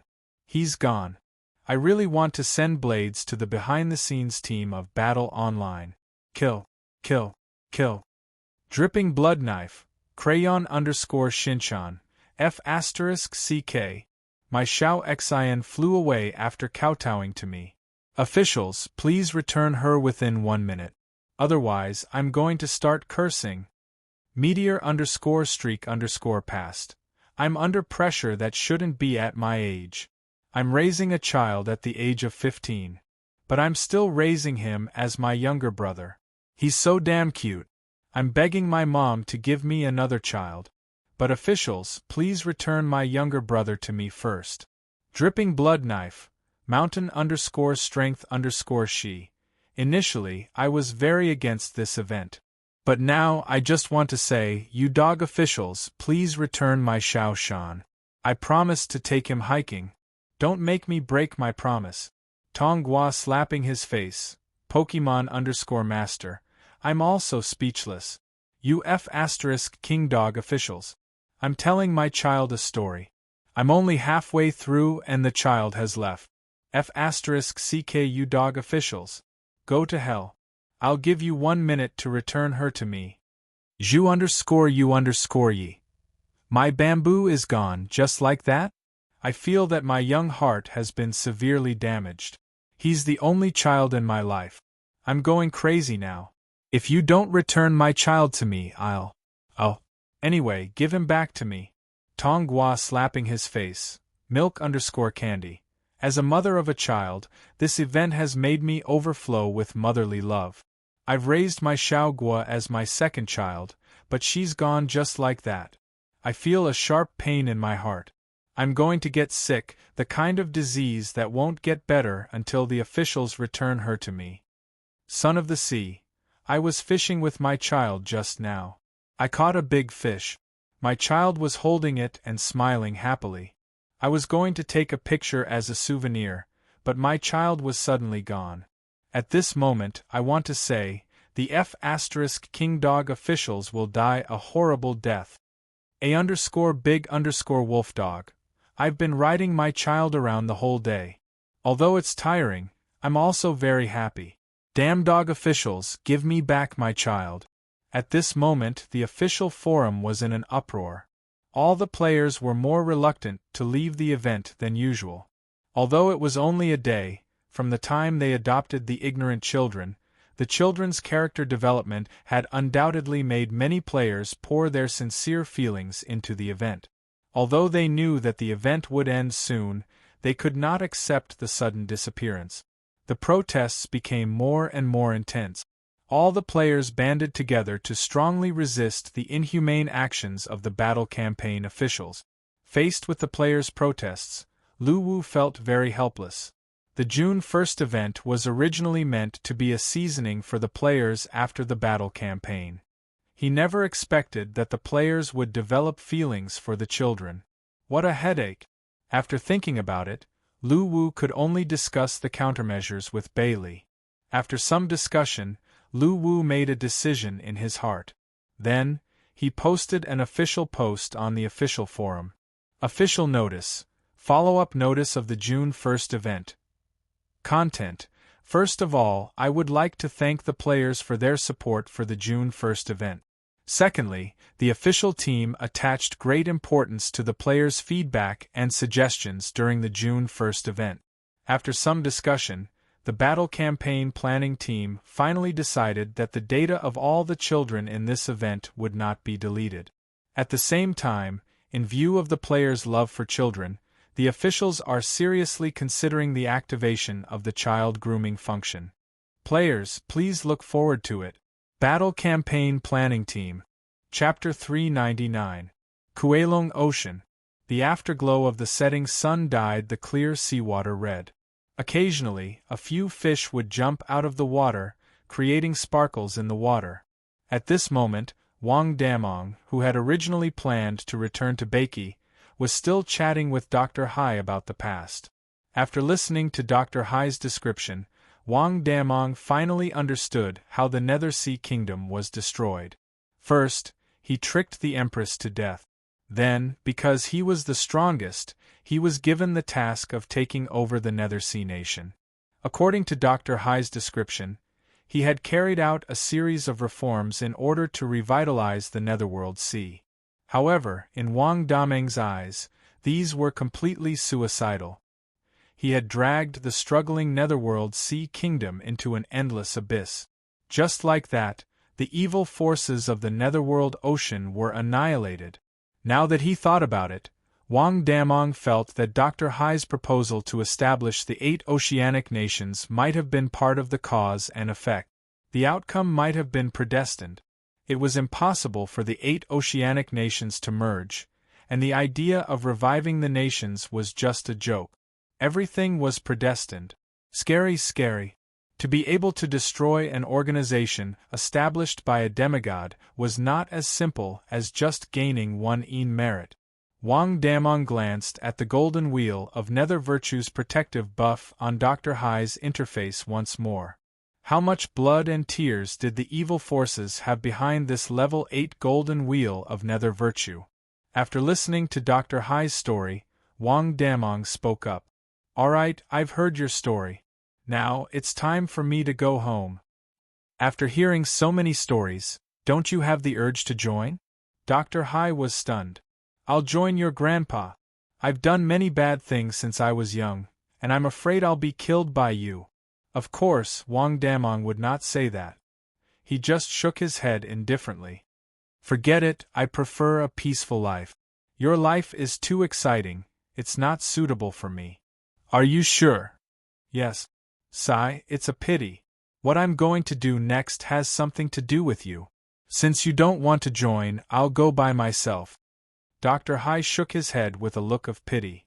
When he heard this, Wang Damong, who was about to leave, suddenly turned around. Wait, what do you mean by that has something to do with me?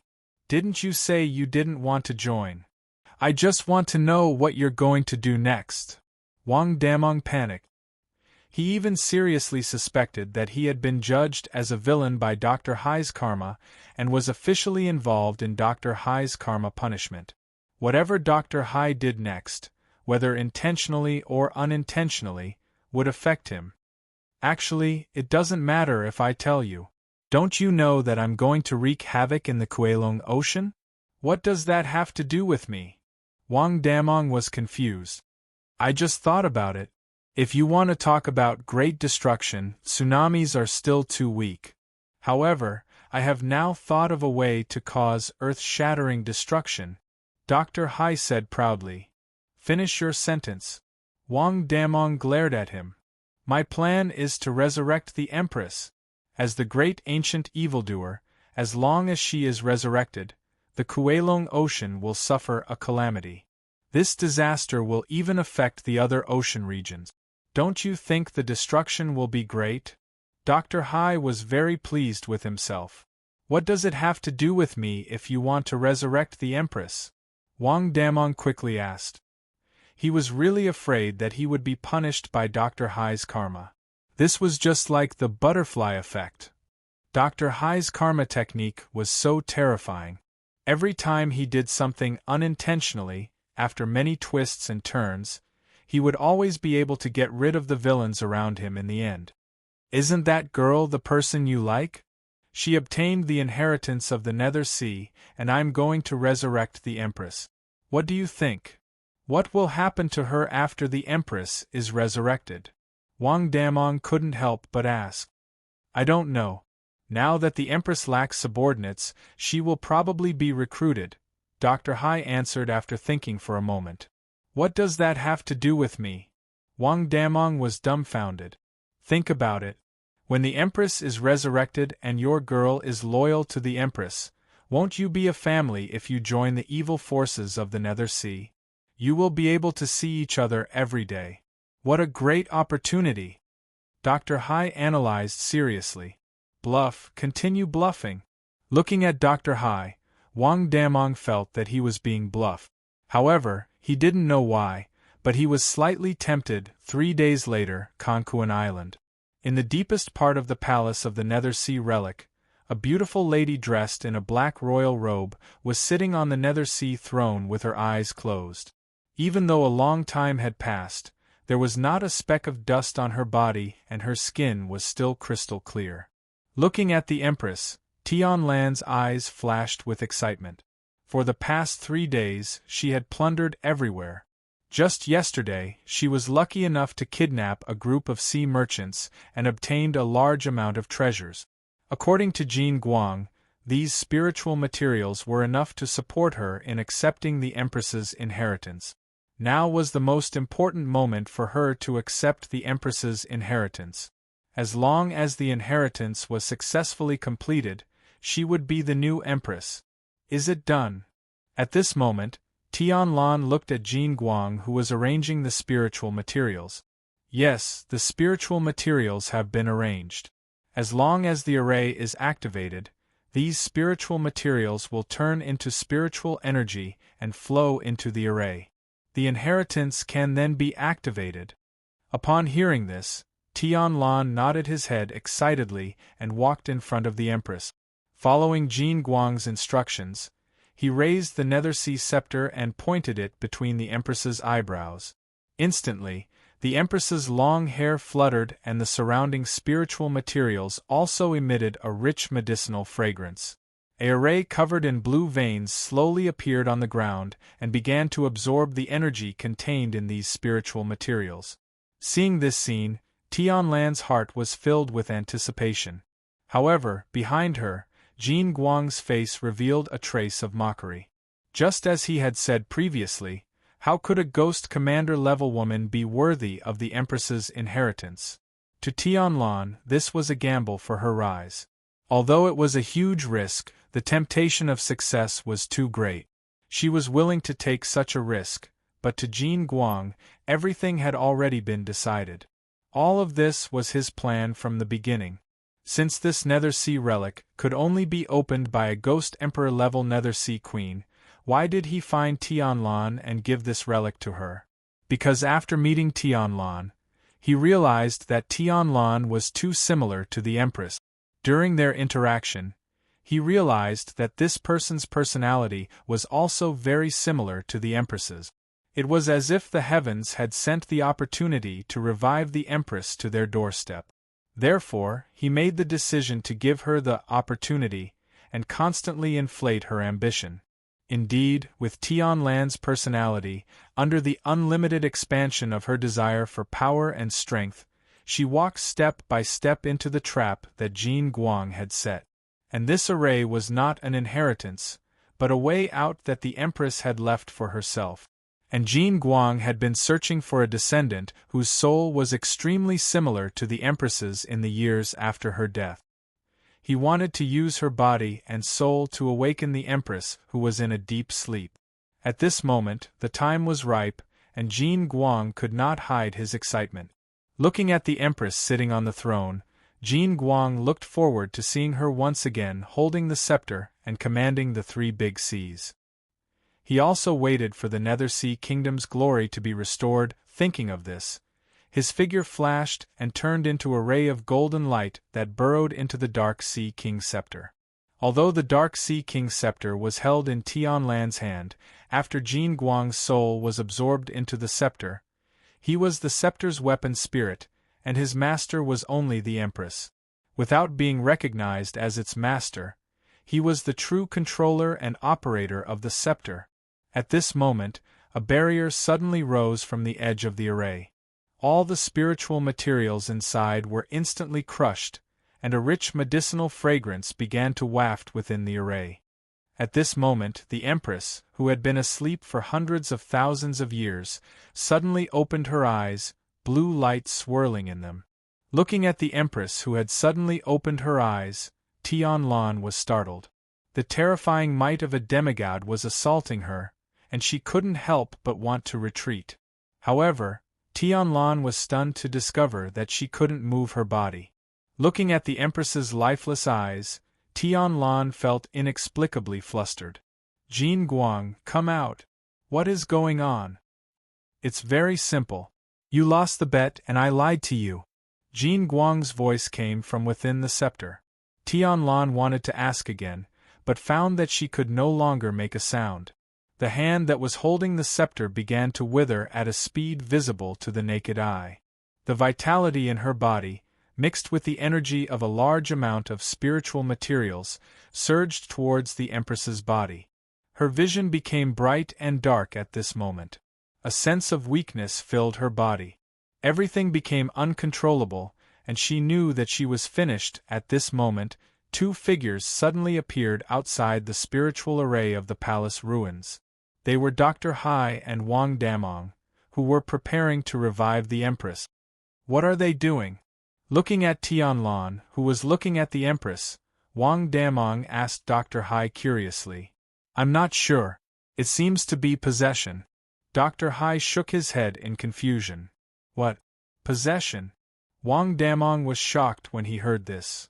What are you panicking about? I will help you protect the girl you like. I have a better way to revive the Empress. Dr. Hai smiled proudly. From Dr. Hai's point of view, this kind of revival was too crude. After all, Tianlan only had the strength of a ghost commander.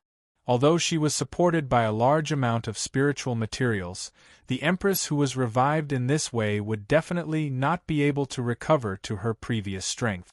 How would she be able to wreak havoc then? Thinking of this, he took out a 5-colored stone from his sleeve and threw it into the array.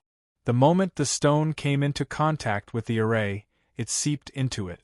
Then, it shone with thousands of rays of light. The colorful halo filled the entire array, and the 5-colored stone began to shrink at a speed visible to the naked eye. Looking at the 5-colored stone, Wang Damong was curious and immediately activated his analysis ability. 5-colored fragment treasure. Item details. During the ancient war between the immortals and the underworld, the supreme being of the heaven realm, Immortal Wither, brought along the treasure 5-colored stone and fought with the great Emperor Fengdu in the underworld. During this battle, the 5-colored stone was shattered and its fragments were scattered in various areas of the underworld. Item effect. As this treasure is incomplete, its specific functions are not complete. The fragment contains a large amount of vitality and can reverse life and death. Damn, this is good stuff. This was the first time Wang Damong saw a treasure-level item, and he couldn't help but widen his eyes. This is the benefit of being a bad person. You can pick up a treasure while walking. Dr. Hai was very proud. Looking at the hidden buff on Dr. Hai again, Wang Damong begged to differ with what Dr. Hai said. At this moment, inside the array, Jin Guang was looking at the Empress expectantly, waiting for her resurrection. As more and more energy and vitality flowed into the Empress's body, Jin Guang became excited. He knew that the time was finally ripe, and the Empress's resurrection was inevitable.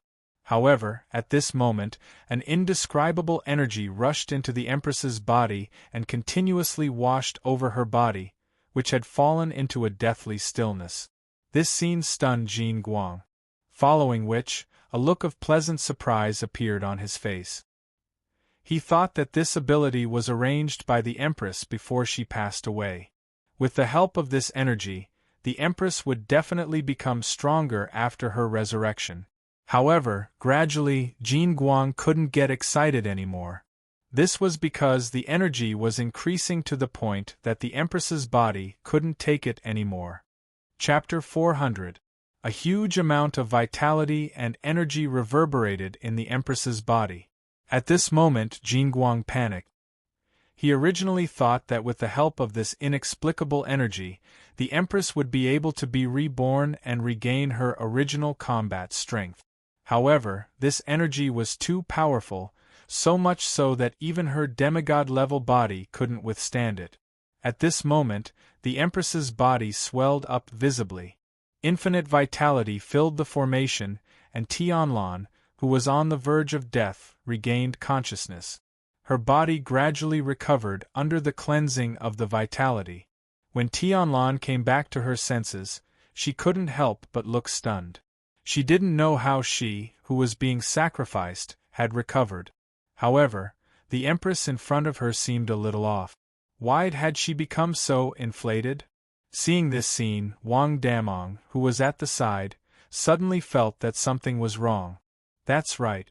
How could an evil person like the Empress be resurrected by Dr. Hai? He was the nemesis of evildoers. Looking at the Empress, who was swelling up like a balloon, Wang Damong couldn't help but cover his face. This Empress was too King miserable. Dr. Hai secretly manipulated her in the past and died unjustly. Now, after waiting for hundreds of thousands of years for the opportunity to resurrect, this bastard Dr. Hai actually came again. He didn't even spare the Empress's body. This was too cruel and evil. Just as Wang Damong thought, although the five-colored stone had the ability to reverse life and death, it had become the biggest crisis for the Empress's resurrection at this moment. The formation that the Empress set up before she passed away was called the Spirit Absorption Formation. As long as the formation was activated, all the energy within the formation wouldn't be able to dissipate and would all surge into the Empress's body at the eye of the formation for her resurrection and digestion. It was precisely this formation that prevented the vitality released by the five-colored stone from dissipating. It could only continuously surge into the Empress's body, causing her body to gradually be unable to withstand the erosion of this huge amount of energy. In fact, before the Empress passed away, she didn't expect that her follow-up plan had already been completely destroyed by Dr. Hai.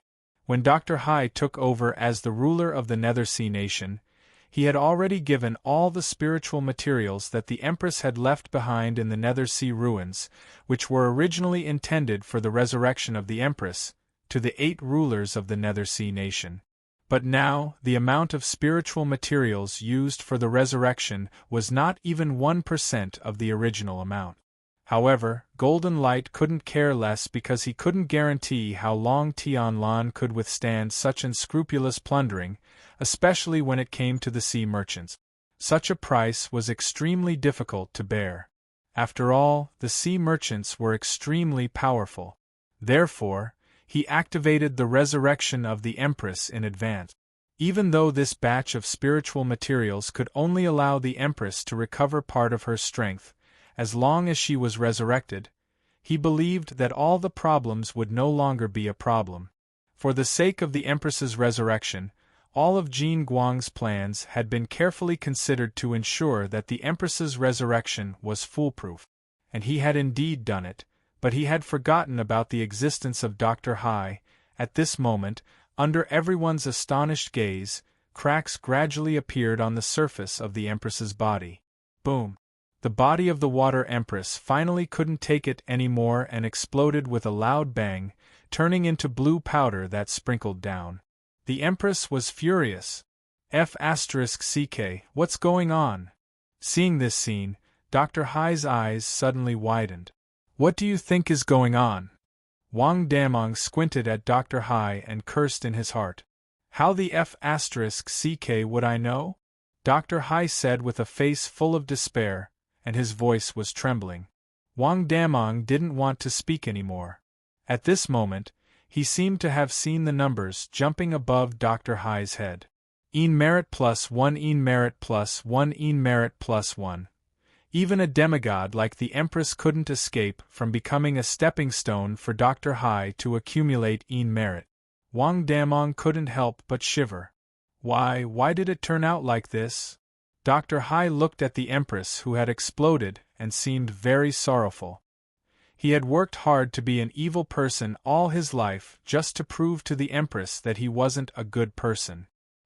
He also wanted to confidently confess to the Empress after becoming an evil person. However, at this moment, the Empress actually exploded, and the goal in his heart was shattered. At this moment, Dr. Hai's face revealed a dispirited expression. Why? At this moment, a ray of golden light emerged from the scepter. It looked at the empty netherworld sea throne and roared in grief. What the F***ck are you roaring for? What the hell did you do? Dr. Hai immediately rebuked Jin Guang with grief and indignation. Upon hearing this, Jin Guang's heart surged with anger. He suddenly turned to look at the two people outside the formation, but when he saw Dr. Hai, he couldn't help but be stunned. Dr. Hai, why are you here? Fool Jin, you are useless. Look at what you have done. Since you don't have the ability, don't even think about reviving the Empress. Bastard, I was just one step late, and you have already caused the Empress's death. If it wasn't for you, I would have been able to revive the Empress. Dr. Hai rebuked angrily again. At this moment, Jin Guang's expression was extremely ugly, but he couldn't say anything to refute. Previously, he was hiding in the scepter and didn't see Dr. Hai throw out the 5-color stone. He thought that the Empress's explosion was his fault. Dr. Hai naturally ignored his own actions. In his opinion, the revival could have been flawless, but Jin Guang must have made a mistake, which caused the revival to fail. Dr. Hai, why are you here? Jin Guang was in grief, but he still gritted his teeth and asked. Don't change the topic. The Empress was killed because of you. She was killed because of you. Dr. Hai continued to wail. Seeing this scene, Wang Damong couldn't help but widen his eyes. Jin Guang's shamelessness was invincible. The main culprit could actually rebuke others so confidently. Who gave him the courage? Was it Liang Jingru? Dr. Hai, you have already left the Netherworld Sea Nation. This is the Netherworld Sea Nation's internal affairs. It's not up to you to interfere. Jin Guang, who felt inexplicably guilty at this moment, endured the pressure and spoke. You bastard, you F***king killed the Empress. I'll F***ck your 18 generations of ancestors. Dr. Hai scolded relentlessly, and an indescribable sorrow appeared on his face. Dr. Hai, where were you when the Netherworld Sea Nation was at its most critical moment? Where were you when the 8 nations were unwilling to restore the nation? Although the death of the Empress is my fault, it's not up to you, an outsider who left the Netherworld Sea Nation, to blame me. Jin Guang finally couldn't hold it in anymore and shouted. You bastard who will die a horrible death. You killed the Empress. Dr. Hai didn't listen to Jin Guang at all and continued to scold him. Wang Damong, Tianlan, enough! Jin Guang shouted angrily again. Bastard, you bastard who caused the death of your master. Think about how the Empress treated you in the past. You bastard actually repaid her kindness with enmity. Empress, you died so miserably. Why did you put such a heartless bastard in such an important position? What a shameless old bastard! Wang Damong, who was at the side, couldn't bear to watch any longer. At this moment, he really wanted to help the Empress to hammer this bastard to death. How shameless was he to actually make a false accusation at this moment. At this moment, a wisp of blue light suddenly appeared on the throne. Seeing this scene, Dr. Hai suddenly stopped talking and Jin Guang's eyes widened. Then, both of them pounced on the Empress's soul at the same time. As Jin Guang was the closest to the throne, he took a step forward and immediately grabbed the Empress's soul.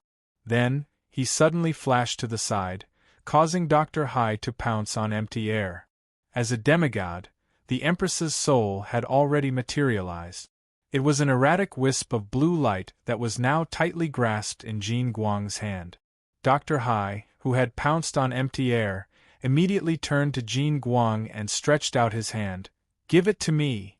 The Empress is the Empress of the Netherworld Sea Nation. What does it have to do with an outsider like you?" Jin Guang snorted. "I was the ruler of the Netherworld Sea Nation at that time. That's because I'm dead. I'm the supreme commander of the Netherworld Sea Nation's military force. It's not your turn, you fool." Jin Guang didn't compromise at all. "Bastard, do you still want to kill the Empress? I'm worried about leaving the Empress with you. Give her to me and I'll resurrect her." Hearing this, Jin Guang couldn't help but frown. It was because he was anxious that he snatched the Empress's soul before Dr. Hai did. But now that he thought about it carefully, he was just an artifact spirit. Now that the formation was broken, it was obviously impossible for him to resurrect the Empress with his own strength. However, Dr. Hai was different. He was extremely powerful and might really be able to resurrect the Empress. Looking at the hesitant Jin Guang, Wang Damong really wanted to shout, "Don't give it to the Empress! If you give it to the Empress, you'll definitely die." After all, the Empress was an evil person. If she fell into the hands of Dr. Hai, Wang Damong could imagine what would happen. The Empress's soul would definitely become the experience points that Dr. Hai used to grind the golden wheel of nether virtue. The only outcome would be death. "Dr. Hai, can I trust you?" Jin Guang looked at Dr. Hai with a serious expression. "I'm loyal to the Empress. She'll be safe with me." Dr. Hai replied solemnly. "Dr. Hai, tell me first, where have you been all these years?" Jin Guang was still worried and decided to find out more about it. In his opinion, time would change a person. Although Dr. Hai was indeed very loyal to the Empress, hundreds of thousands of years had passed, and everything would change. "I've been looking for a way to resurrect the Empress and am getting closer to my dream of being an evil person." Dr. Hai looked at the Empress's soul in Jin Guang's hand longingly. Hearing that Dr. Hai was looking for a way to resurrect the Empress, Jin Guang felt gratified. "What evil person? Back then, the Empress said that I was a good person. She said that I was a good person." Dr. Hai's face revealed a sorrowful expression. "Therefore, from that day onwards, I swore to myself that I would definitely become an evil person and make the Empress acknowledge me. Now I am already a well-known evil person, but the Empress sob. As Dr. Hai spoke, he started to whimper. Jin Guang, Wang Damong, Tianlan, seeing this scene, Jin Guang sighed. Dr. Hai's current appearance made him feel that he was still the same Dr. Hai from before. He was still very emotional, but he was extremely powerful. Jin Guang finally let down his guard and no longer doubted Dr. Hai. With a complicated expression, he said, "Dr. Hai, the death of the Empress is my fault. I won't shirk this responsibility. However, I'm only the artifact spirit of the king's scepter and I can't resurrect the Empress. Therefore, I've decided to hand the soul of the Empress to you. I hope that you won't let her down. As for me, after she resurrects, I'll be at her disposal. Don't worry, I, Dr. Hai, will never betray the Empress." Dr. Hai immediately guaranteed. Seeing that Jin Guang handed the soul of the Empress to him, a look of surprise appeared on his face. He reached out to grab the soul of the Empress. At this moment, a scene that left everyone dumbfounded happened. Crack! With a crisp sound, the soul of the Empress that Jin Guang placed in Dr. Hai's hand suddenly shattered. Wang Damong, who was at the side, revealed an expression of, as expected,